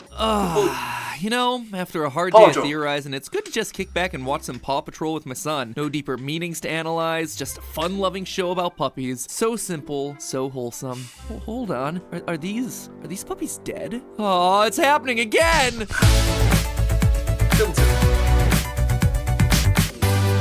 Hello, Internet! Welcome to Film Theory, ruining your childhood since 2014. But you know, which is more than a decade, if you know this. More than a decade, it's 12 years ago. Hello Internet, welcome to Film Theory. You know what? I'm not content to just ruining your childhood. Oh no. I've got my sights set on your children's childhoods too. Today we're breaking new ground by looking at shows that the kids are into these days. And by kids, I mean the 3-year-olds. Specifically my son Oliver. Yep, it's another installment. A very specific target audience. One particular target audience. Your own son. And my kid asked me to watch this, and now you have to suffer through the consequences. My 3-year-old is programming a 10 million subscriber YouTube channel without even realizing it. They just grow up so fast. Now, admittedly, I actually really like this show. The Paw Patrol is a team of 6 puppies led by a 10-year-old boy named Ryder. Each pup has a specific set of skills. Okay, look, if it's a 3 years old, I absolutely would not let them watch TV or let them watch the monitor. It is bad influence. Second of all, too much lighting. I don't want my son or my daughter to be trapped like me to always rely on this. I'm effectively blind. I can't even read these words. I legit can't even read these words. Even though it's right in front of my screen. You know, it's one arm length from me to the monitor and I can't read those words. I really cannot. Even my screens, I also cannot read those words. I do not want to imprison them, my children's, in that situation. I'm a martial artist. I have to take off my specs when I spar. And I'm being very limited by my sight, my vision. So when you punch, I will be seeing a blur. I will not be seeing a proper sense of your punches and kicks and strikes, you know. Yeah. I mean, that's one of the reasons why I really like Shingo Karate, because you are unable to punch the face. So there's only kicks towards the face, you know. So yeah. Anyways, let's continue. Based on emergency services. There's Chase the police officer dog, Marshall the firefighter, Sky the aviation dog, Rubble the construction pup, Zuma for water rescue, And you might be thinking contact lens. I'm not used to wearing contact lens, I'm so sorry. Rocky for garbage collection. Every once in a while you have a special guest dog make an appearance, like Everest the mountain pup or Liberty the city pup, but for like 90% of episodes, this is our core team. And from there, each episode is pretty formulaic. They're hanging out in the city of Adventure Bay, there's some disaster like a windmill breaks or someone gets stuck in a cave, the Paw Patrol are called to action, they suit up, we hear this line, Ready for action, riders, sir. there's a mission brief, they slide down and load up into their specially designed pup-mobiles, and through some combination of skills, the day is saved and a lesson is learned. Usually the lesson for me is that a shocking amount of problems can be solved using a winch. I'll need you to use your winch. Chase, I'll need you and your winch. I need your winch. Get your winch out, Chase. Also, the more you watch, the more it becomes clear that they had no idea what to do with some of these pups. Marshall with his fire rescue equipment, total MVP. Rubble with his construction tools, best boy. Zuma the water dog, meanwhile, yeah, you can sit this one out, buddy. And Sorry. the next one. And the next one. You Sorry. know, just pose for the lunchbox. To be honest, this is one of the more bearable kids shows out there because it's self-aware and uses the formula for some really solid jokes. Like here, when aliens come to visit Adventure Bay, a whole can of worms I feel like I should probably unpack at some point, but not today. It slides down the lookout tower and launches into its vehicle like the pups do in each and every episode. Only here, because the formula demands it, it also gets its name shouted out. It's a nice touch. Then you got stuff like this. When construction dog Rubble gets trapped, the only one available to drive his rig is Zuma. Me? We need his truck to move the rest of the rocks once we get him out. Zuma, on the double. And he just Look, I recognize that, hey, if I want to have several kids, it's inevitable that some of my kids is going to watch TV no matter what. Some of my kids is going to watch the monitor no matter what. It's just inevitable. But I just want to reduce the amount of interactions. From what I know, 4 years old and below, reduce screen time. Okay, reduce screen time. That's one of the things in which those people that do not wear spectacles, they don't know this imprisonment of always requiring spectacles. When I open my eyes, I legit cannot see. Okay, it's not I cannot see, just I cannot see. I'm effectively blind. And this sort of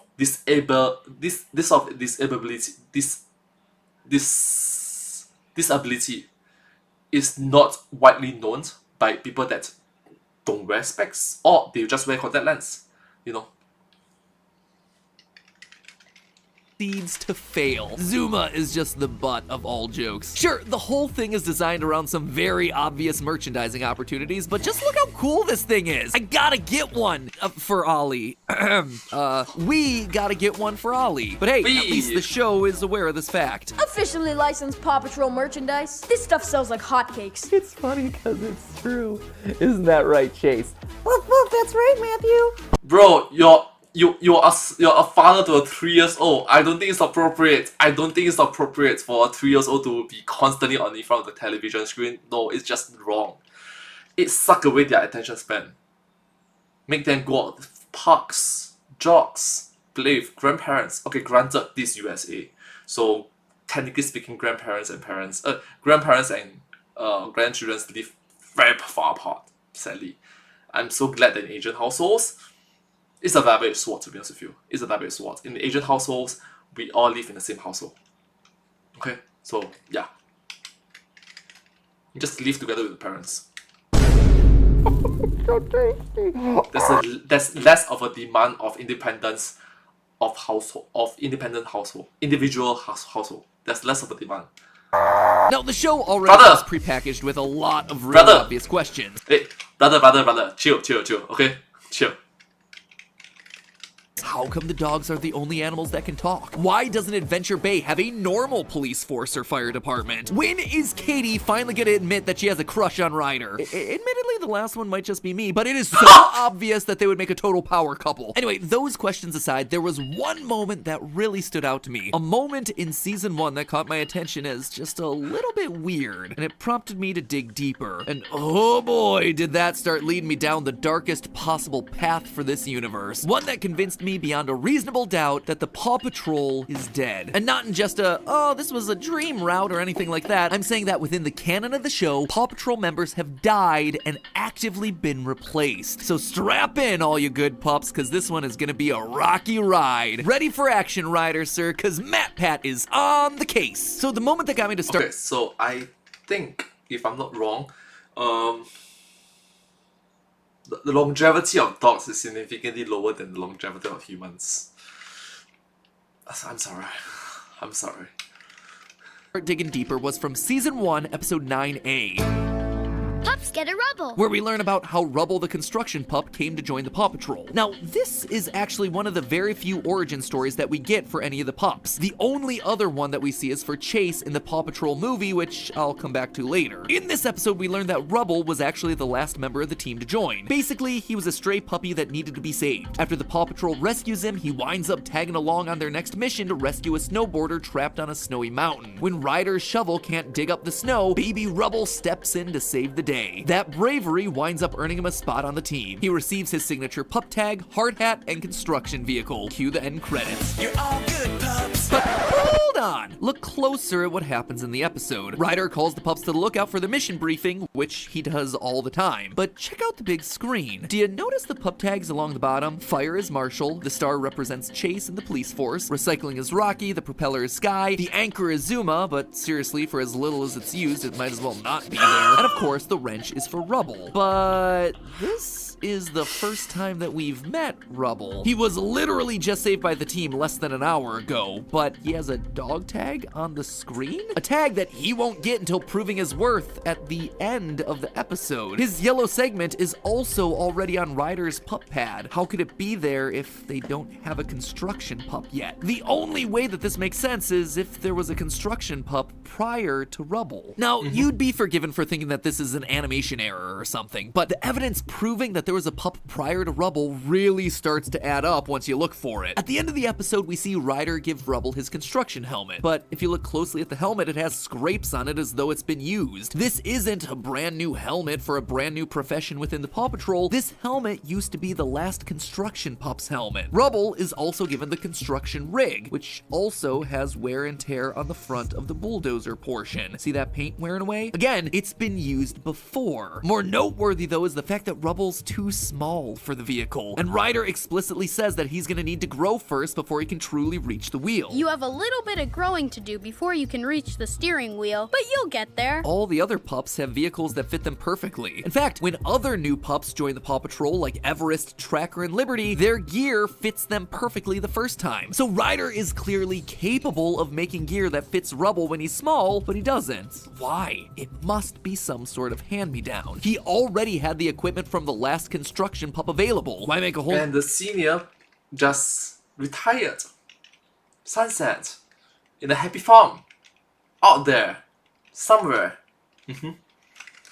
New vehicle if there's a perfectly good one sitting there waiting to be used. And again, if you think I'm looking too far into this, here is the definitive proof that I'm right. You'll notice that each vehicle is numbered. Ryder's ATV is 1 because he's the leader. Chase is 2, Marshall 3, Sky 4, Rocky 5, Rubble 6, and Zuma 7. But did you notice a problem with that? We know out of these pups that Rubble is the last to join the team because during his story we see all the rest of the team. And yet here's his pupmobile numbered— It should be number 7, not number 6. 6 of 7. This is proof that there was a puppy before Rubble doing his job. The numbers do not lie. Zuma being number 7 proves it. Hey, would you look at that? Zuma is finally useful for something. Hey, look, the more evidence you start to see of a former Paw Patrol, one that's no longer with us, one that no one speaks of. In season 1, episode 6B, Marshall attempts to break the record for the fastest fire pup. The implication here is that some dog held the record before him, but who? What other fire pups exist in this world? No municipality outside of Adventure Bay really seems to use anything similar to a Paw Patrol. In the Paw Patrol movie, for instance, we start off with a semi-truck driving off a bridge. When Captain Turbot mentions the Paw Patrol, the truck driver has no idea what he's talking about. He's in shock when a puppy comes to rescue him. Call the police!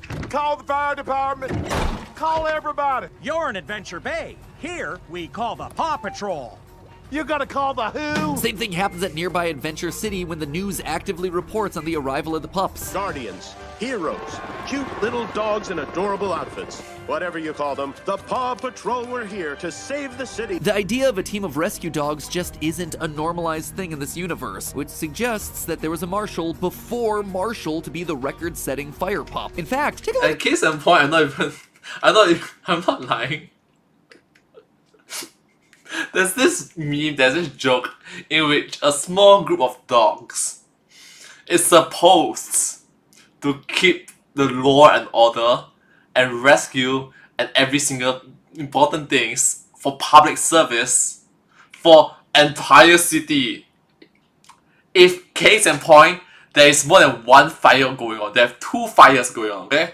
There's only one individual that is capable of saving the fire. How? What happened to the other one? That's the reason actual firefighters had different teams, different stations, not one single individual doing all the jobs for a city. That's not how things work.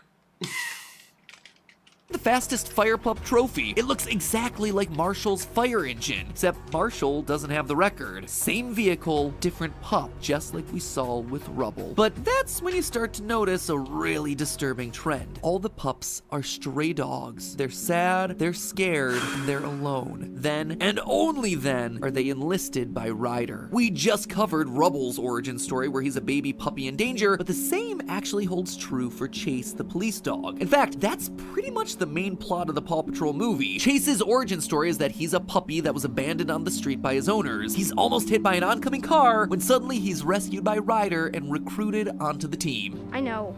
You saw me and took pity on me. Not at all. I chose you because you were the bravest pup I'd ever seen. Later that same movie, Liberty is added to the team. Another stray dog that we see roaming the streets begging for food. How's the fruit business, Tony? Well, it'd be better if I wasn't always giving you free fruit. In fact, looking across pretty much every origin story that we have for new members onto the team, it's always the same. A lone dog with no connections and no home is enlisted to be a Paw Patrol member. Mountain Dog Everest, Jungle Dog Tracker, yep, they're the exact same way. I can't wait to meet them. It gets kind of lonely sometimes. Are you going to stay around here? It would be great to have a friend nearby. I'd like to make you an official member of the Paw Patrol. Ryder collects abandoned, stray, and orphan dogs to add to his team. Why? Well, here's where it all starts to come together. The missing pups, the new additions to the team, they're all expendable. That's why it's a rescue team made of dogs. Ryder doesn't use the pups for rescues because they're best suited for the task. He's using them because the risk of losing a human life is too great, and having puppies perform the rescues means minimum human casualties. If a dog— Yep, minimum human casualties. There's a priority over humans. There's a priority of humans over... There's a priority of humans over dogs. There's a priority of humans over canines. Dog dies trying to save someone from a house fire or a rock slide, they can be replaced. We actually do see this in real life with avalanche rescue dogs. When an avalanche occurs, dogs are sent out to search for anyone buried under the snow to dig them out. Unfortunately, this means that in some cases, dogs might be hit by the avalanche and not survive. But this also means that in the process, they've spared the lives of any humans that would have attempted the rescue instead. And who could be more expendable than lone stray dogs with no home wandering the streets? I chose you because you were the bravest pup I'd ever seen. No, Ryder, be honest with yourself. You chose him because he was there, because he was unwanted and no one would miss him. In success— Because he was expendable, because he was replaceable, because he could be missing one day and nobody give a about it. he becomes a top-tier rescuer. In failure, he's just another forgotten puppy that would have died on the streets anyway. And if he dies in the line of duty, well then he's celebrated as a fallen hero. He's the goodest of boys. And if there is any doubt that these dogs are in danger, just watch the show. The situations get perilous. In the movie alone, they're doing rescues at the top of collapsing buildings. A building, we're told, is the tallest one in the world. And in the show, sure, some episodes are like, hey, we just saved a frog, or hey, we brought your school lunch back to you in time. But sometimes you have stakes where dogs are hanging on by their teeth from out-of-control hot air balloons. So how does any of this benefit Ryder? Well, financially, the cost must be far less than employing several police officers, builders, and lifeguards. The dogs are given treats as their payment at the end of each mission. Meanwhile— Yep, humans need insurance. Humans need retirement funds. Humans need accountability. Humans need salary. Humans need monthly some might even demand promotions or raise in income. Dogs, treats. Ryder gets to keep all the cash for himself. No wonder he always reminds people, no job is too big, no pup is too small. It's business. Of course they'll accept any job. The dogs really can't say no. And sure, Ryder attributes all the team's wealth to the merch, but government contracts tend to pay even better. This 10-year-old is literally part of the military-industrial complex. And now he's expanding the operation. He's finding dogs in new cities and setting up Paw Patrol outposts around the world. The Paw Patrol will always look out for Adventure City. In fact, the Paw Patrol movie shows characters from the TV show actively commenting on the fact that only now is the Paw Patrol becoming more well-known. And to think I knew them before they were famous. It's a billion-dollar business built on the backs of puppies. Pups that are expendable. Pups that are following in the paw prints of other pups that came before them. Ones that died in the line of duty and have been swept away by history. That is the dark secret of the Paw Patrol. Whenever you need a hand, just yelp for help. The ones who should really be yelping are the dogs. Yelp Chase, yelp Rubble. In this series, you're the ones who are in the biggest trouble. You just don't realize it. And life is unfair. The thing is, we try our best to keep it as fair as possible. To do our best to keep it as fair as possible for the next generations. But there's a certain line in which we don't cross. There's a certain grey area. There's a certain commonality, general commonality in which we prioritize human life over dog's life. That is,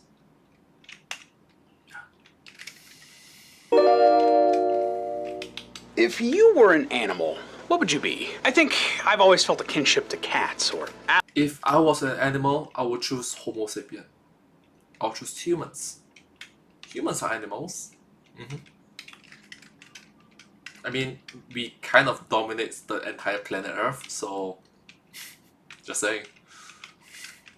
Owls, or maybe even rabbits. No, I'd be a Saint Bernard, let's be real. But in the world of Arthur, there may be more problems than solutions. It's enough to shake your fist at every day when you're walking down the street. I said, hey! You know, looking back, Arthur might not be the wholesome PBS Kids cartoon that we all thought it was. I mean, he had an episode where everyone in school struggled with addiction to strange ingredients in the This is the classic, "Hey, Arthur!"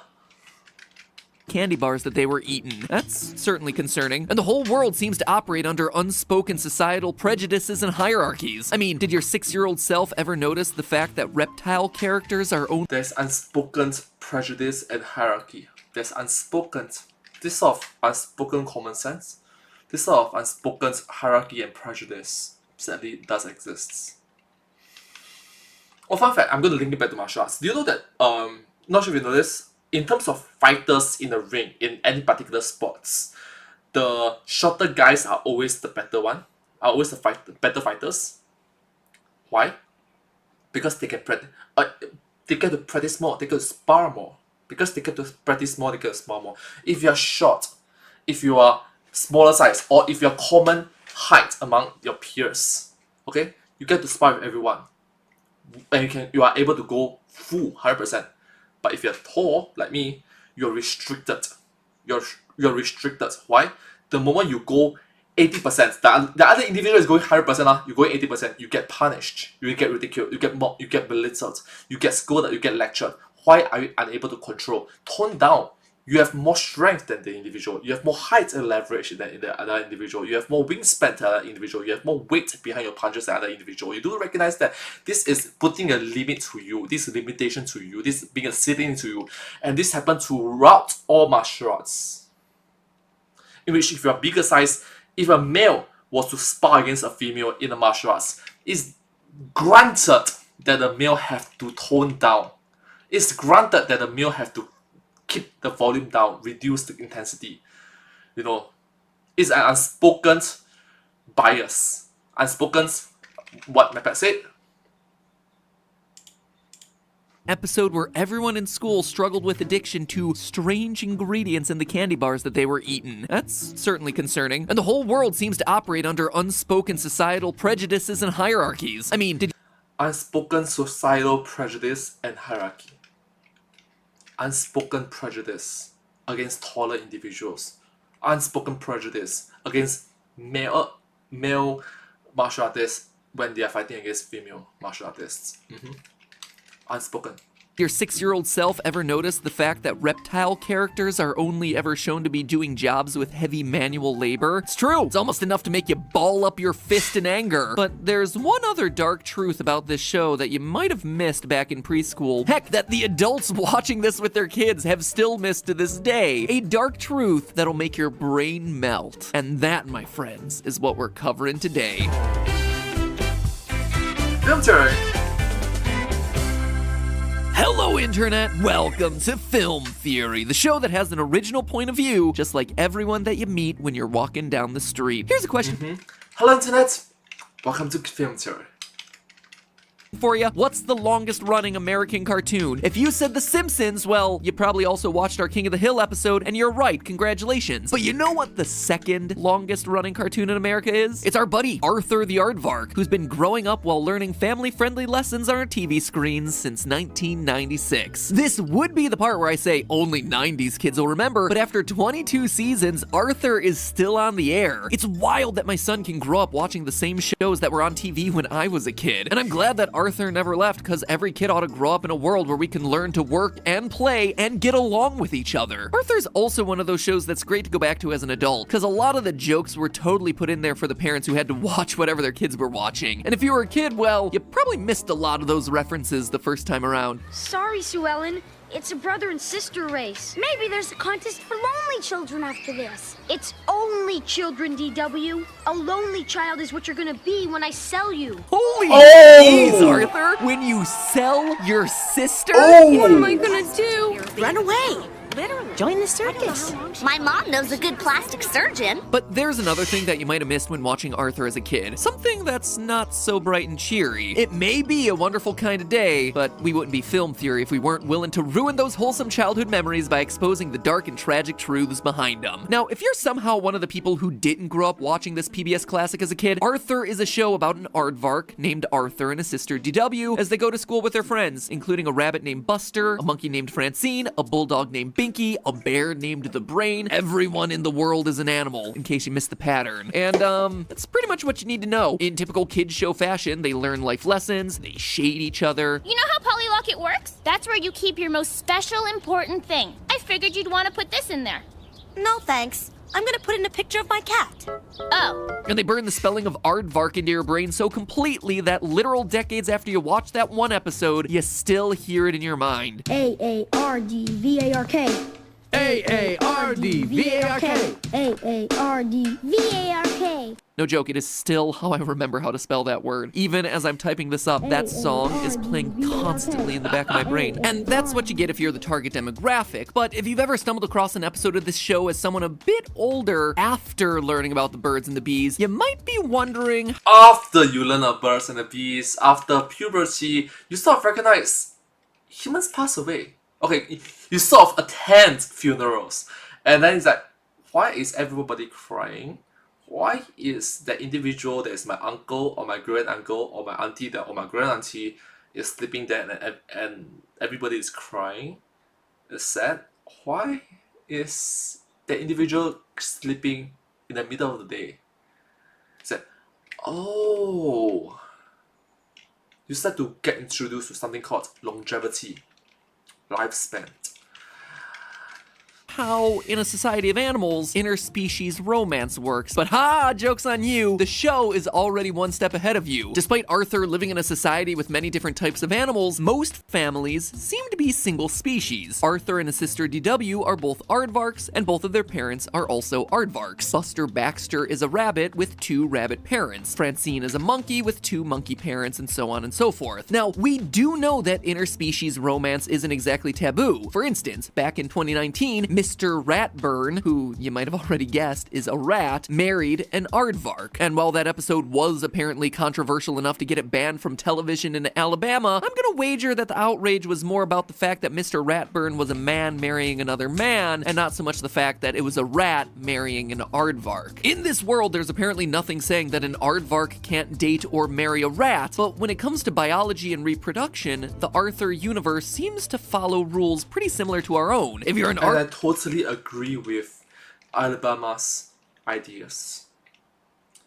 When I was younger, heck, even now, I still believe that no matter if you are same-sex or same-sex marriage or normal marriage, at the fundamental level, treat each other with common respect as proper humans. But I can't go beyond that. I really can't go beyond that. If your very existence of same-sex marriage, okay, if you do not actively propagate it or you do not actively commonize it, you keep to your lane, I keep to my lanes. I will not have too much about it. No problem. You don't cross the line. I don't cross the line. Cool. The unfortunate thing is, what we've seen before COVID, during COVID, and slightly after COVID, we see that they are actively teaching the next generation that, hey, it's alright to be same-sex genders, to be gay, to be lesbians, to the point in which, do you know how humans repopulate? Do you want humans to go extinct? Are you serious about it? Males and males are unable to repopulate. Females and females are unable to repopulate. Do you want humans to go extinct? This is a doomsday mentality, Look, I will still respect you as a common human being. But you shouldn't cross the line of what makes a species a species. A human is a human. We, collectively speaking, don't want humans to die off. Aardvark looking to make some There's a lack of farsightedness in them, Farsight mentality in them. There's a lack of it. Babies, you're gonna have to find yourself another. There's a lack of farsight mentality for those individuals that is actively trying to promote this and commonize it as something that's very natural. It's not natural. It's not natural at all. Okay? It's absolutely not natural at all. If you want to do it, no shame. No shame at all. If you want to spread this, now that's shameful. they're aardvark. Or at least, that's the way it seems at first until you start digging deeper and you notice a strange trend. For instance, Molly and James McDonald. They're both rabbits, and while their father is a rabbit, their mom is a dog. Emily here is also a rabbit with a rabbit mother and a monkey father. And Carl is a rabbit who has an aardvark mother and no other parents that we can see. At first, these three examples might seem to disprove the idea that interspecies romance in the Arthur universe can't result in reproduction, but there's another thing that they all have in common. Molly, James, Emily, and Carl. If I'm not wrong, maybe I'm wrong, the latest result is in USA, 1 in 4 or 1 in 5, either 1 in 4 or 1 in 5 families are single household, single mother, single parents, or either single parents or the father or the mother is not biologically related. Okay, 1 in 4 families or 1 in 5 families. In UK, it's 1 in 10 families or 1 in 9 families. That is a huge population. That is a huge significant figure. It's not the majority. It's not the majority, but it's significant enough to the point in which you have to address the elephant in the room. For Singapore, I'm so glad that it's still single digits. It's like less than 5%. I think it's like less than 5%, yeah, of families in Singapore is single household, or less than 5% of families in which the parent is not biologically related to the children. Less than 5%. I'm so glad. Is it 2%? 5%? Less than 5%. It's good. You know, it's good. The 4 characters, who all have at least one parent that doesn't match their own species, are all rabbits. That doesn't seem like it can be a remarriage. This sort of Western values, it's not good. It's just not good. You know, if you are the biological father, if you are the biological mother, do your best to stay along with your offsprings. I know accident happens. I know funerals happens. I know longevity happens. I know cancer, illnesses does happens. But if you are alive, you should be staying with your biological offsprings to the best of your capabilities. To the best of your capabilities. Granted, if you pop up like 7 kids, and then after taking of 6 kids, you're like, the 7th kid I cannot take it. Then orphanage, okay? I totally understand, okay? If you have 6 kids already, and then you another one, I totally understand if you were to send it to orphanage. I totally understand, okay? Life can be difficult. I want to have 2 boys, 2 girls. I plan to have 6 kids, knowing full well I'll probably only have 4 or 5. If I have the 7th kid, I don't know, man. I will do my best as a biological father. I will do my best as a biological father. But in a parallel universe where I'm not doing so well, in a parallel universe in which I'm actually suffering economically, financially, putting up for adoption is one of the options. Is an option in which, in that parallel universe, is an option in which I'm not willing to throw away. Yeah. You get the point, don't you? I have 6 kids already, and then the 7th pop up. Incidents. In a world full of aardvarks, monkeys, bulldogs, and all other kinds of animal species, it just so happens that the kids who have parents of different species all are predominantly rabbits? When you see a pattern like that, it's the kind of thing that raises questions and demands answers. The first question I had is whether there might be some particular quirk of rabbit biology that might allow them to breed across species. It's not unheard of for there to be genetic hybrids, after all. For instance, you may have heard of mules. Well, they're the offspring of a horse and a donkey. There's also many varieties of zebroids, which result in crossbreeding zebras with other species. You know what you get when you cross a zebra and a horse? A zorse. What do you get when you cross a zebra and a donkey? A zonkey. And those aren't jokes, those are actual real animals that can be created via crossbreeding. We assumed that Molly, James, Emily, and Carl were all rabbits based on their distinctive rabbit-like features, but could it be that they're the result of some kind of crossbreeding? Well, the science doesn't seem to support it. Rabbits aren't genetically similar enough to dogs, monkeys, or aardvarks to crossbreed with them. You could argue that the Arthur universe has different rules here. After all the animals are genetically similar enough to walk upright on 2 feet and speak to each other in English, but even if that were the case, it still doesn't explain why it's only rabbits that we see as the children in these interspecies relationships. However, there may indeed be a biological explanation for why it's always rabbits who seem to be raised by non-rabbit parents, and because if you go back far, far, far, far, far, super far. I'm talking about, I don't know, millions of years ago, tens of millions of years ago, hundreds of millions of years ago, they share the same ancestor. So maybe it's a very slim chance. Maybe it's possible. It gets into some territory that has some pretty troubling implications for the wider Arthur universe. One thing that we've been doing this whole time is operating under the assumption that all of these rabbit kids are the biological children of the parents that they live with. But as we all know, the real world is full of plenty of examples where parents and children aren't related by blood. Obviously, adoption exists, and there are plenty of kids with divorced parents living with their step-parents. In short, the way foster kids, adoptions, step-parents, it's not common in Singapore. But it's very common in, as I mentioned, USA, UK, the Western countries, the Western cultures, in which, to the point in which MedPet, in the film from the film theorists, have to address it. It's like, hey, it's not uncommon. It's not uncommon in USA. It's very uncommon in Singapore. It's very uncommon in my part of society. Yeah.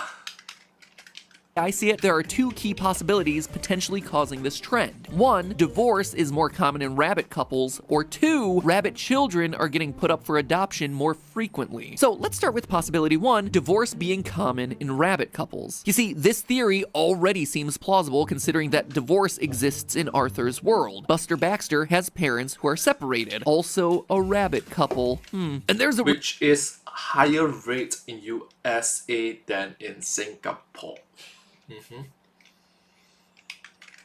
Real-world explanation for this. You see, real-world rabbits don't tend to mate with only one partner for their entire lifetime. They're not monogamous. You could say that they are hopping from partner to partner, which, you know, could produce some strain on a relationship when Bitsy Baxter over there is finding her husband Bo in the burrow with another woman. Except, there's a problem with all this. Rabbits aren't alone in this category. Very, very few animal species are actually monogamous. It's mostly because it doesn't make sense from a genetic standpoint. Reproduction is all about ensuring the survival of your genes into the next generation. So you want as many chances at that as possible with a relatively wide array of mates. They do not want their species to go extinct.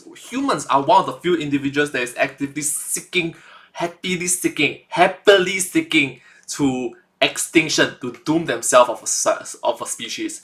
On a very instinctual, no, I'm not talking about cultural, I'm not talking about cultural, I'm not talking about rules or regulations or laws. I'm talking about instincts of every human.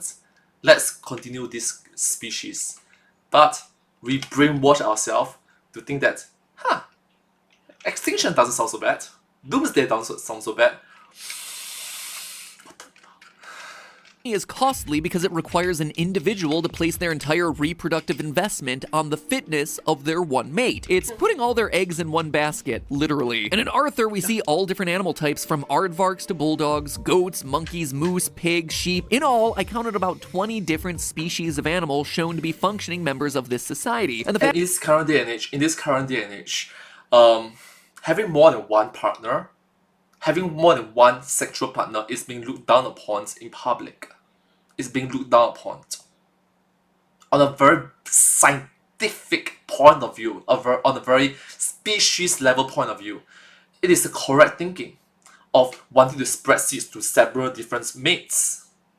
Correct? But on a cultural level of human society, in this current day and age, it is looked down upon. You go back a few hundred years ago, you go back a few thousand years ago, this sort of mindset is super rare. Is most of these types of animals would be dealing with the same marital issues if monogamy was really a concern in this universe. So it doesn't seem like divorce here is causing the issue, which means it has to roll up to option 2, adoption. But why would so many bunny babies be put up for adoption in this universe? Well, I think it's actually the result of 2 contributing factors. You see, it's no secret that rabbits are notorious for their mating abilities. The phrase breeding like rabbits is a thing that exists for a good reason. Rabbits are able able to become pregnant early in life, with some species able to get the ball rolling, so to speak, as early as 4 months of age. Add to that the fact that the female is able to get pregnant for all but 3 days per month, and you've got yourself a wide open window for babies. Now, that alone would be pretty unique in the animal kingdom, but there's another few factors that make rabbits incredible breeders. You see, a mother rabbit usually gives birth within 32 days of getting pregnant, and is ready to get pregnant again almost immediately after giving birth. So if they wanted, a mother rabbit could have a litter of babies. But in Singapore, in humans, it takes 9 months. 9 months and a few weeks. You know what? Let's make it 10 months, okay? Let's make it 10 months. 10 months of pregnancy durations, plus recommended of 6 weeks of postnatal recovery. The postnatal recovery could be ranging from 2 weeks to 6 weeks. Why 2 weeks, you say? It's because some countries, unfortunately, live in poverty. If you don't work, if you don't go back to work after you give birth, you starve. If you don't go back to work after you give birth, you have a baby, you cannot put food on the table. So 2 weeks to 6 weeks. Unfortunately, slavery does exist. We do know this occurs, and we do know that females throughout history are able to do it. Or on the other hand, they go back to work after 3 weeks of recovery, or they go back to work after 2 weeks recovery, because it's not their first rodeo, it's not their first baby. It's like the third one or the fourth one or fifth one. They are used to the entire procedure. They know what to do. Almost every month, nearly 12 in a year, which is incredible. Compare that to humans, where the gestational period is 266 days. But what makes rabbit breeding true? So on a very practical basis, 10 months of pregnancy, okay, 9 months plus, I'm rounding up to 10 months, okay? Plus 6 weeks, which, let's round it out to 2 months.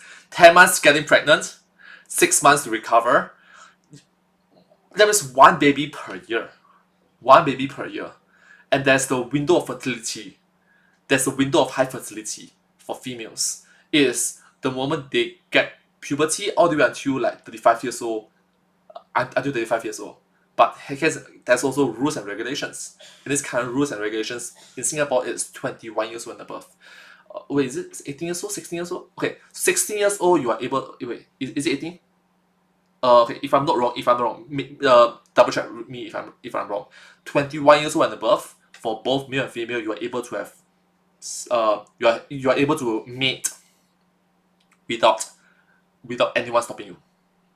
Okay, if 18 years old and above, you are able to marry each other with the consent of your parents, and 16 years old and above, you are able to have mutual mating. Right, if I'm not wrong, 16 years old, 18 years old, 16, 18, and 21. Maybe I'm wrong. In some countries, it is only 21 years old and above. So case in point, there are some cases in which it's very awkward. 19 years old husband, 19 years old wife getting imprisoned in the other countries because in their laws says that 21 years old and above, then you can get married. Awkward. Awkward. In my country, we are husband and wife. In their country, we are illegally married. Awkward. What's insane is that each of those litters can have anywhere between 1 and 14 babies, with the average being 6. Compare that to other animals that we see in the Arthur universe. Aardvarks, 1 baby every 7 months. Monkeys, 1 baby every 2 years or so. Humans is potentially 1 baby per year. But granted, I'm going to share with you statistics. Maybe I'm wrong, okay? The eldest child and the second child, okay? In a scenario where there is no miracle child, that means the last child, okay? Where there's no, okay, in a scenario where the second child is not a miracle child, okay? The first child and the second child is normally 2 to 3 years apart. That means, think about it from this point of view. You are parents, your husband, your wife, pop, a baby come out. And then you as a husband and you as a wife or the mother will be like, let's stop having babies for the foreseeable future. Baby become 1 year old, no, 2 years old. Then you know what? Let's have a child. When the baby become 3 years old, welcome your younger brother. Welcome to your younger sister. 3 years apart, or maybe 2 years apart. Dogs, cats, foxes, bears, you name it, all of them have longer pregnancies and smaller litters, which means that there's gonna be a lot more rabbits in this world than there are any other type of animal. And this is... Yep. So, this statistics is just what I observed. Maybe I'm wrong. There's at least 2 to 3 years difference between the first child, the eldest child, and the second child. Granted, if the second child is the last child, then the second child could be further away. Okay? But if there's 3 children, 4 children, 5 children, 6 children, and so on and so forth, the first child and second child normally is 2 to 3 years apart. 2 to 3 years apart.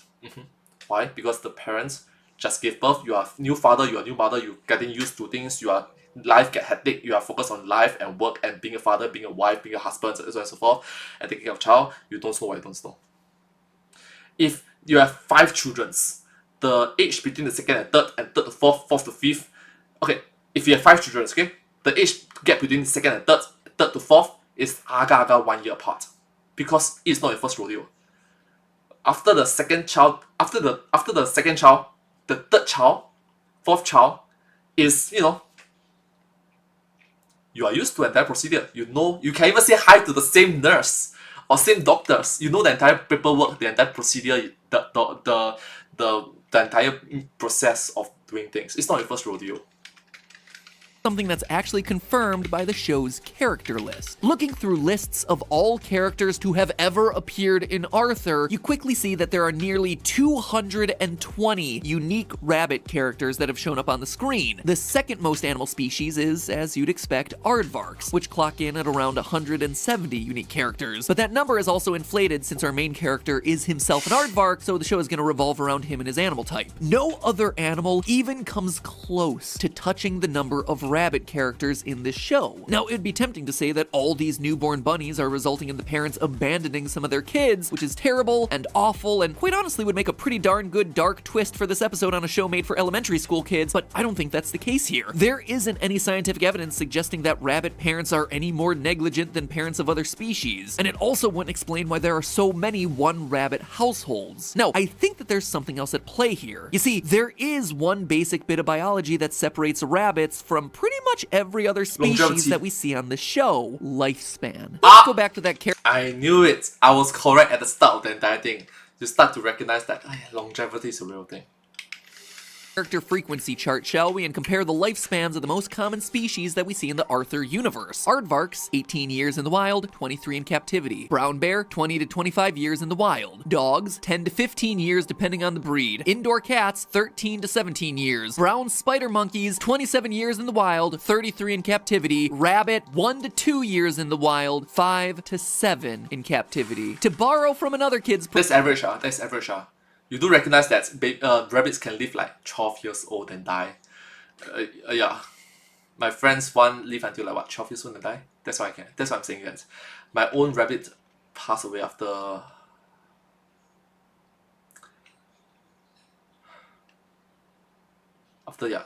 like 5 to 7 years, I think. Yeah. Our own household rabbits. I was 14 years old when introduced. I think I was 14 years old when introduced, and then passed away when I was back in 2018 or 2019. Is it 2018 or 2019?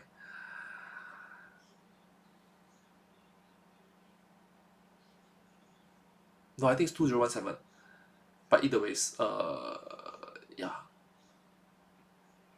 5 to 7 years. Untenable. Totally untenable. Program. One of these things is not like the others. In the world of Arthur, animal lifespans are probably going to be closer to what they would be in captivity, since Arthur and his classmates probably don't have to worry about things like natural predators. Unless, of course, I missed that episode where the brain has to learn to suppress his bear-like instincts to avoid devouring his classmates. But even when raised in captivity, rabbits have a much shorter lifespan than aardvarks, monkeys, dogs, and pretty much every other species that we see appear in Arthur, with the only big exception being rats. But then again, this is is a 3rd grade rat in Arthur. Dude already looks like he's ready to put a mortgage on a house, so I'd say he's aging pretty darn fast. Now, obviously, everything that we see in the Arthur universe isn't going to be one-to-one with real life. These animals can stand upright on 2 legs, to walk down the street, and can learn to work and play and get along with each other. These animals seem to age at a rate similar to humans. While real-life rabbits are capable of breeding at ages as young as 4 to 6 months, Buster is 8 years old and doesn't seem to have hit puberty yet. So if we adjust animal lifespans to human lifespans, like we see on the show, it would look a little something like this. Aardvarks, 97 years, brown bear, 95 years, dogs, 42 to 63 years depending on the breed, cats, 63 years, monkeys, 139 years, rabbits, 24 to 42. And this, my friends, explains the thing that sent us down this rabbit hole in the first place. Okay, so case in point, I'm not sure if you know this, humans, at one point in time, our lifespan maximum, our lifespan is 40 years old. 40 years old. At one point in time, I'm talking about our super long ago ancestors, super long ago ancestors. 40 years old. If you're 40 years old, you are grandparents back then. Why? You're 12 years old, you reproduce, you fight against the mammals, you fight against the elephants, you fight against the saber-tooth tiger. Okay.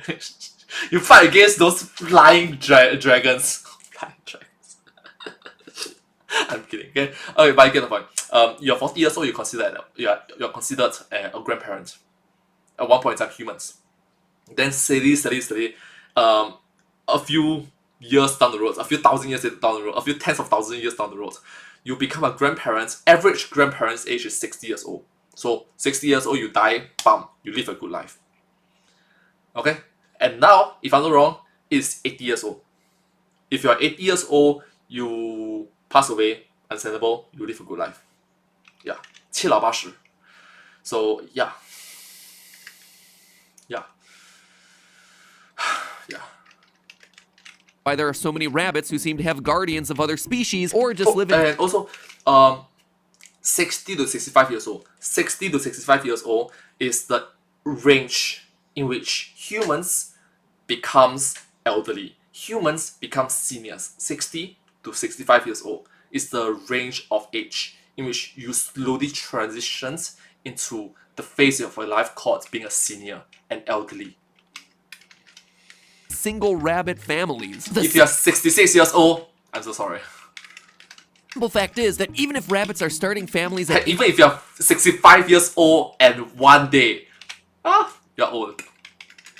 Ages as young as 18, a significant portion of them won't live long enough to see their kids finish school. With rabbit lifespans so short, it's no wonder that so many rabbit kids are being raised by non-rabbits. The surviving rabbit parent probably remarries out of desire to have a partner to raise kids with them. If this is common in the Arthur universe, it wouldn't be all that weird for this sort of thing to happen, which would explain why it's never commented on by characters in the show. Arthur has been on the air since 1996, and he's just one of those cartoon characters that doesn't age. He's been an 8-year-old 3rd grader for over 23 years, which I gotta say is probably a good thing. If the series actually followed the characters for 23 years, they might have already gotten to the point where Buster's classmates have to hold his funeral while everyone else is in the prime of their lives. That, of course, would be after the episode where Buster goes through his midlife crisis somewhere in the middle of high school. Looking at all the life expectancies for the animals in the Arthur universe, Arthur the Aardvark actually has a pretty decent shot of outliving most of his other classmates. Maybe he really should marry Francine the monkey if he's looking for someone to spend his golden years with. Oh wait, he actually does. This is something that is confirmed in the show. They do wind up together, and strangely have a conversation about Buster. There's Buster Baxter.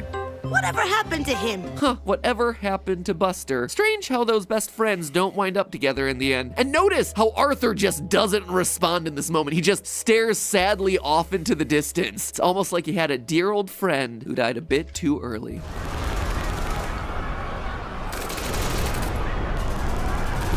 And that, my friends, is my... Yep. When you talk about war, young men die. A lot of times. It's just war, it just sends young men there. Oh, fun fact. In this current day and age, I'm not sure if you know this, because of all the gender talk and gender equality stuff, right? Like, hey, vote for women.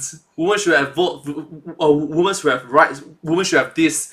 Men have this, women should have that. Men have this, women have that. Younger kids, I'm not even kidding, the younger kids, I'm talking about Gen Alpha. Alright? they are asked this: should women fight in a war if World War III?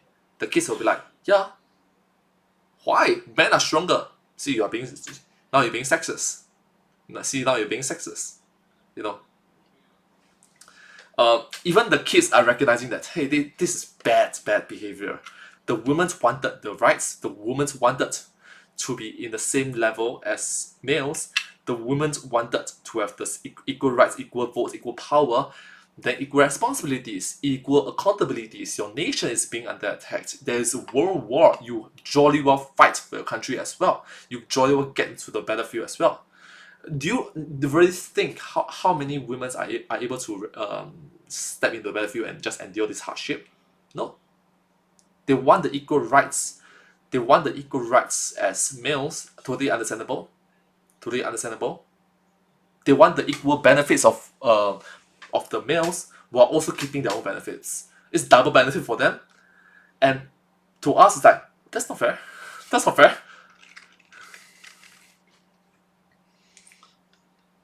Feel-good episode on the world of Arthur. Happy childhoods. Look, I'm going to send... Look, if my kid, let's say if 9 years old, my 9 years old kid, was to ask me, should I be watching this film theory episodes about the after one, okay? And also the Elmo one. I would say that, go ahead, watch it. You are 9 years old, you are 10 years old. You should be recognizing that there's something called lifespan. You should be recognizing there's something called longevity. You are 9 years old, you are 10 years old. You are able to...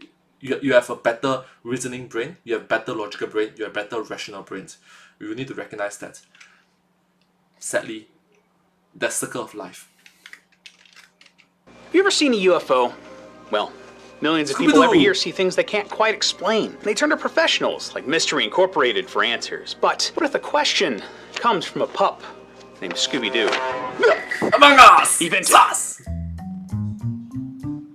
And now, gang, we'll find out who was really behind the hauntings at YouTube headquarters. Markiplier? Wait, gang, I think this is another mask. Lele Pons? No! Yeah, no, big no there. Let me rip this off. Hold on. Mr. Beast! Jimmy Dawson! Jinkies, how many of these things are there? To be fair, the last two might work out because, you know, PewDiePie was the king of YouTube. Mr. Beast is the current king of YouTube.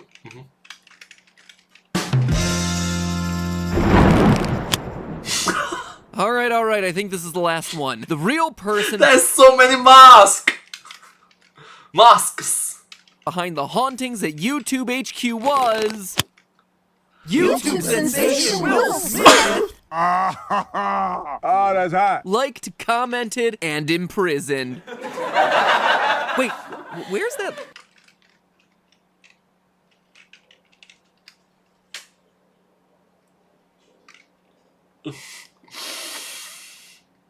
Keep my wife's name out of your mouth! Laughter coming from Scooby-Dooby-Doo.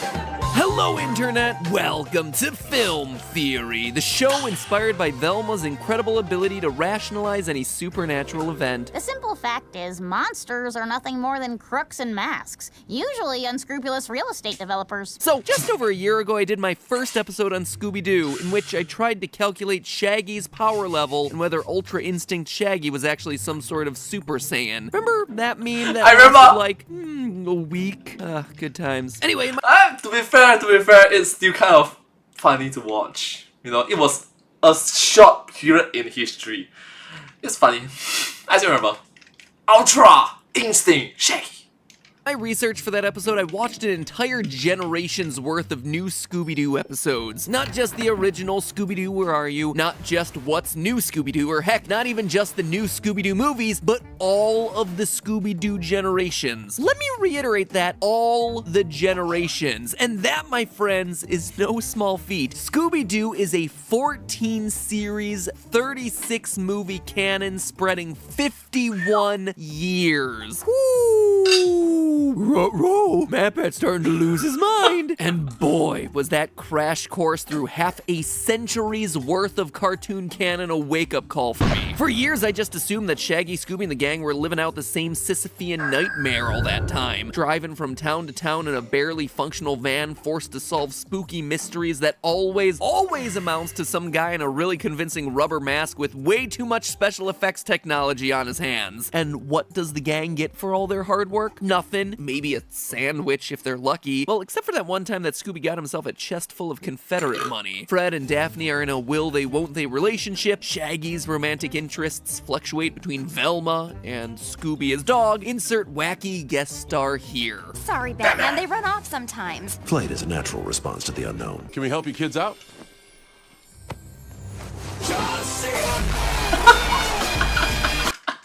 I wasn't entirely wrong, but as I was binging through this because I'm Batman!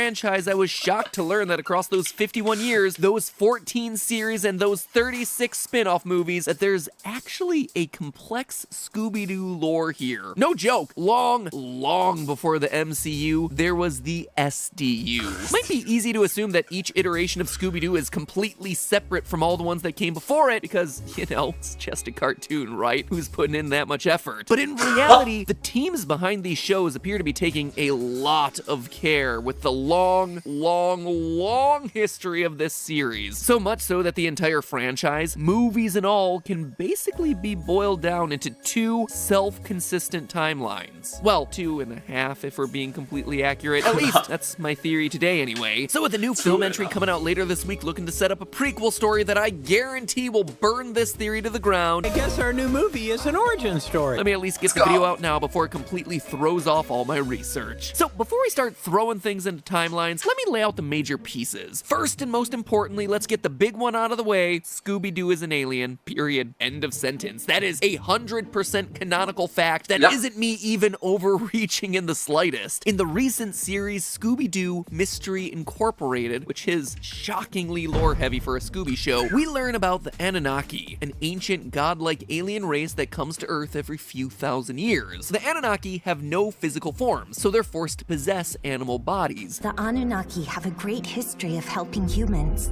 but we have no physical form and must inhabit animals. This is why some animals, our descendants, can talk and others cannot. So if we happen to know Sun Wukong, the Monkey King, and Dragon. any animals in this series that are capable of talking or being understood by humans, well, we can reasonably assume that that individual is an alien descendant. That's why Scooby-Doo can talk. He's got himself dem alien genes. The heart is us. It's always been us. It also explains one of his iconic catchphrases. Wrong? Where? So that's Dog? big reveal Where? number one about this series' lore, and we are just getting started. The Mystery Incorporated series also introduces us to the canonized concept of a Scooby multiverse. In the final episode of this particularly interesting run, Scooby and his friends help defeat an evil Anunnaki who's been trapped on Earth. To try and escape, this force has been assembling and manipulating mystery teams throughout the ages to try and get released, with the Scooby Gang being his most recent group of kids. Once this evil entity gets destroyed, however, Scooby's entire world gets destroyed along with it, launching the main mystery gang into a brand new existence. Their same hometown of Crystal Cove, but with everything slightly different. Shaggy is no longer a slacker, but rather a top chef. Velma is a champion academic, but perhaps most shocking of all, Fred and Daphne are engaged. I know why everything's different. We destroyed the entity, and by destroying it, it was as if it never existed. By destroying the evil entity, we created an entirely different timeline. Our actions created a better world, where we all have normal and productive lives. So that, off the bat, gets us into two separate timelines. Same Scooby Gang, carried out across two branches of the multiverse. The next big issue that we need to talk about are the monsters themselves. The vast majority of the shows recycled the same twist. There were no ghosts. Man was the real monster all along. And I would have gotten away with it too if it weren't female kids. That was the formula for decades. That was a formula for that's rinse and repeat, you know. It's literally if it's not broken, don't fix it. But at some point in time, you still recognize that it has been going on for decades. decades, for the TV show at least. And yet, for some strange reason, most of the movies, like 1987 Scooby-Doo Meets the Boo Brothers, and most of the direct-to-video Scooby-Doo movies like Scooby-Doo on Zombie Island, all have the gang encountering real-life supernatural creatures. A very select few of the series had this as well, like the 13 Ghosts of Scooby-Doo, the Scooby and Scrappy Show, and Mystery Incorporated, where again, the ghosts and boogeymen are actually real supernatural creatures. When I first encountered these outliers, I was just happy to write them off as taking place in a totally different... Fun fact, the sun is down. Yeah. So the sun is down. So if you compare my face right now, and the face... Okay. If you compare me right now versus me at the start of the video, it's going to be different lighting. Background. Different universe. In one universe, ghosts are fake. The mystery gang always pulls off a mask and everyone's happy. In the other, ghosts are a real threat, and we should all be terrified by the retribution that the undead shall deliver unto us. Here's where things get weird though. In many of the ghosts are real iterations, Shaggy wears a red shirt. Red. Different shirt, different universe, obviously. Okay, now, that might seem like an exaggeration, and normally it would be, but there's actually more to Shaggy's wardrobe changes than meets the eye. You see, in the 2001 direct-to-DVD movie Scooby-Doo and the Cyber Chase, the Scooby Gang goes into a Scooby-based video game world complete with digital doppelgangers. And what does Shaggy's digital form look like? Red shirt. Big deal, right? It's just a physical color swap to differentiate him from the real Shaggy. Except that's not the case. Look closer and you start to see that the shirt isn't the only thing different about Shaggy's digital form. His eyes are also different. And not just different, they're the exact match for how they were drawn during those 80s era Scrappy-centric Scooby-Doo episodes. So, could all of the ghosts and ghoulies from Scooby-Doo and the 13 Ghosts and Scooby and the Scrappy Show episodes have taken place in a digital simulation? To know for sure, we have to start putting this whole thing together. The first thing that happens chronologically is the birth of Scooby-Doo in 1969. This is according to a fake document that Velma uses to claim Scooby as a service dog in the movie Legend of the Phantasaur, which, funny enough, was the same movie where Ultra Instinct Shaggy got his origins. So, across the board, probably the single most important piece of Scooby-Doo related media to ever come out in half a century. I can't... Yes! Yes!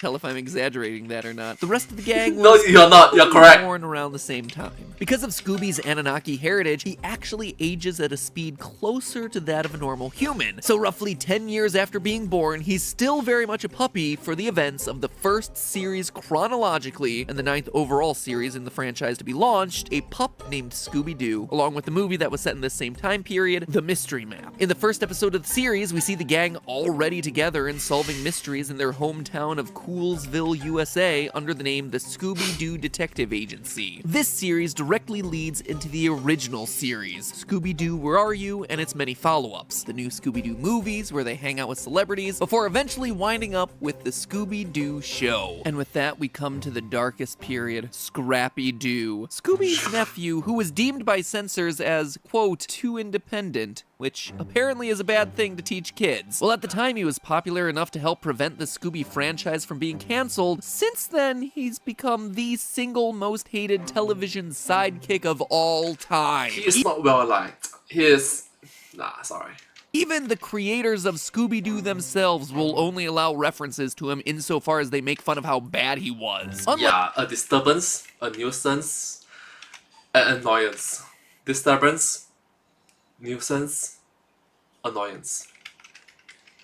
Like the previous incarnations of the series, this new iteration focuses on dealing with real monsters and real supernatural threats, rather than your typical villain hiding under a mask. But how, in a series that's only focused on real-life crooks, did supernatural forces suddenly appear out of nowhere in this world? Clearly, there had to have been something to prompt this change in the world from the classic Scooby's technological terror into the modern Scooby's paranormal fears. The answer actually lies in a crossover episode, one that would happen 3 decades after Scrappy was first introduced. A crossover of supernatural proportions, because it's crossing over with the show Supernatural Supernatural. Now, if you're unfamiliar with Supernatural, it's about, you guessed it, the supernatural, and two paranormal hunters. In the season 13 What's the episode price? Scooby-Natural, something incredible happens for both the Supernatural and Scooby-Doo universes when the two collide. Brothers Sam and Dean from Supernatural get sucked into the world of Scooby-Doo along with their angel friend Cass. But here's where things get really crazy. You see, they're not just sucked into the world of Scooby-Doo, they're sucked into a real episode of the show. Specifically, the 16th episode ever, titled A Night of Fright is No Delight, which, when it first aired, just ended with the typical bad guy in a mask reveal. However, what we're shown in this crossover is that the Supernatural guys accidentally opened the Scooby-Doo universe up to real paranormal powers. Them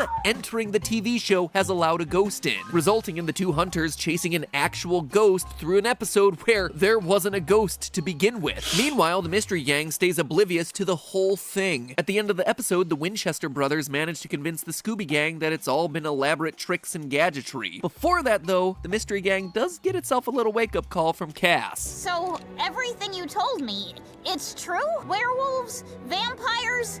Demons? I thought I was blind without my glasses, but I was just blind. That means that Scooby's supernatural elements may have been brought into its universe by the Supernatural team when they chased a ghost into the cartoon. That explains how later series in the timeline, with the Scrappy-Doo series and the 13 Ghosts of Scooby-Doo that follows it, we have supernatural beings suddenly present out of nowhere in the canon. What it doesn't explain away, though, is Velma and Fred not knowing who Scrappy is. Well, I guess the gang's all here. Except Scrappy. What's a Scrappy? Sure, they didn't share that many episodes together, but that first season that Scrappy appeared in did have all the gang together for multiple episodes. It also had really terrible animation for all those episodes. I mean, look at Shaggy. Looks like he was put through the rack. Must have been a gas leak season, or, as we previously established, it had to have been in the video game simulation. For as crazy as it sounds, it actually makes sense. The first season with Scrappy literally sees the gang week over week going to Britain, to Egyptian-inspired locales, to California, New York, even places as far-flung as Greece, which, wouldn't you know it, are exactly the types of exotic levels that we see the gang flashing through as we're trapped in the video game sim from Scooby-Doo and the Cyber Chase. So look on the plus side, all you Scrappy haters, a full one of his seasons doesn't even count because it all took place in a computerized simulation. That season, along with at least 3 movies, Scooby-Doo meets the Boo Brothers, You guys are ghost exterminators! Scooby-Doo and the Ghoul School, and Scooby-Doo and the Reluctant Werewolf totally don't count. At this point then, we have to rewind our timeline back, all the way back to the beginning, the very beginning for our second alternate universe, the Mystery Incorporated universe. You see, televisions in the world of Mystery Incorporated still use a 4:3 standard broadcasting ratio, which started going out of style in the mid-90s, and would have been startlingly obsolete by the time Mystery Inc. actually aired in 2010. That means that this show wasn't meant to take place concurrently with the show's airing, but rather sometime back in the 80s and 90s. Because the gang is back in high school again, it's most likely to take place in the 80s. Except this go around, all the mysteries from the other timeline have already been solved. The first episode of the series starts with Velma giving a tour of the Haunted Museum, and it's a who's who filled with nods to all the classic monsters from Scooby-Doo Where Are You? And who could forget the terrifying stylings of Space Kook? Not me. They all turned out to be fakes. That's not all, though. We see the Luna Ghost from the Scooby-Doo live-action film, as well as references to Scrappy-Doo and never talking about him again. We all promised each other that we would never speak of him. Not ever. So then, why wouldn't this be connected somehow to our main timeline? Well, because A, they don't believe in real ghosts, when in the main timeline by this point they've seen plenty of those. B, they're born and raised in a new town. This one's town is Crystal Cove as opposed to Coolsville, USA. And C, they don't recognize Vincent Van Ghoul, the wizard who served as their guide throughout the 13 Ghosts of Scooby-Doo and its spin-off movie, The Curse of the 13th Ghost. It's a paradox that can only be solved via a separate timeline. At the end of the series, as I talked about earlier, the team is sent to a new timeline where the supernatural entity never existed in the first place. When Fred arrives in this new world, upon realizing there's no dark entity or the effects that it left, he declares that it's a world without mysteries. Of course, this is wrong, but what it does mean is that this is a world without paranormal activity, which leads directly into the events of Be Cool Scooby-Doo, which sees our gang in their new timeline. We're told that they just got out of high school, which continues the story of them being in high school in Mystery Incorporated, and true to what Fred said about a world without mystery, this new series moves away from solving crimes and more into the territory of Phineas and Ferb, complete with increased emphasis on comedy and wacky inventions. And that's the latest point in the Scoobyverse as of now. Given the show's tendency to jump around its own timeline, there's no guarantee the next batch of Scooby episodes and movies will even take place in the future of the timeline. Maybe they'll track back to when the gang was in a more grounded seeming reality. But for once, we can roughly see the way this entire timeline links together. One mystery gang we've watched grow up since they were kids, a second mystery gang that have themselves crossed dimensions into a brand new timeline, and a third that's entirely digital. And now with that out of the way, tune in next week when I explain how Fred and Daphne still haven't become an official couple after all these years. Actually, that's not an episode at all. I just said it as a joke. The next episode is absolutely Rick and Morty. Anyway, until then, remember, it's all just a theory. A film theory. And cut. Well, man, I missed this episode from MadPat. I'm not trying to throw shade at Lee, don't get me wrong, but your videos have gotten way too long. 15 minutes videos, perfect. Heck, even if you make it 60 minutes, 70 minutes or 80 minutes, cool. But the videos started getting way too long, getting way too convoluted, and getting way too niche down into indie horrors. Look, it's cool and all, but from time to time, don't just focus way too much on indie horror. Yeah. Anyways, thank you all so much, and I hope to see you all in my next video. Thank you. Ashamat, man, I miss my fan. After retired, he's a childhood hero of mine. Thank you so much. His video is just enjoyable to watch. For example, the Elmo the one and the Bluey the one. Yeah. If my kids want to watch those, I totally go ahead. Let my kid watch. If my 9 years old, my 10 years old child is gonna say, "Shall I watch this? Papa might be angry because this video called Don't Let Your Kids Watch This." I'm saying, go ahead, you are 9 years old. Go ahead, you're 10 years old. You should be able to watch this. Anyways, hope you guys enjoy, and hope to see you in my next video. Right now it's already 7:51 PM on the 15th of January 2026. Gosh, this is a 2.5 hours video. From a 1.5, gosh, additional more than 1 hour. I'm so sorry.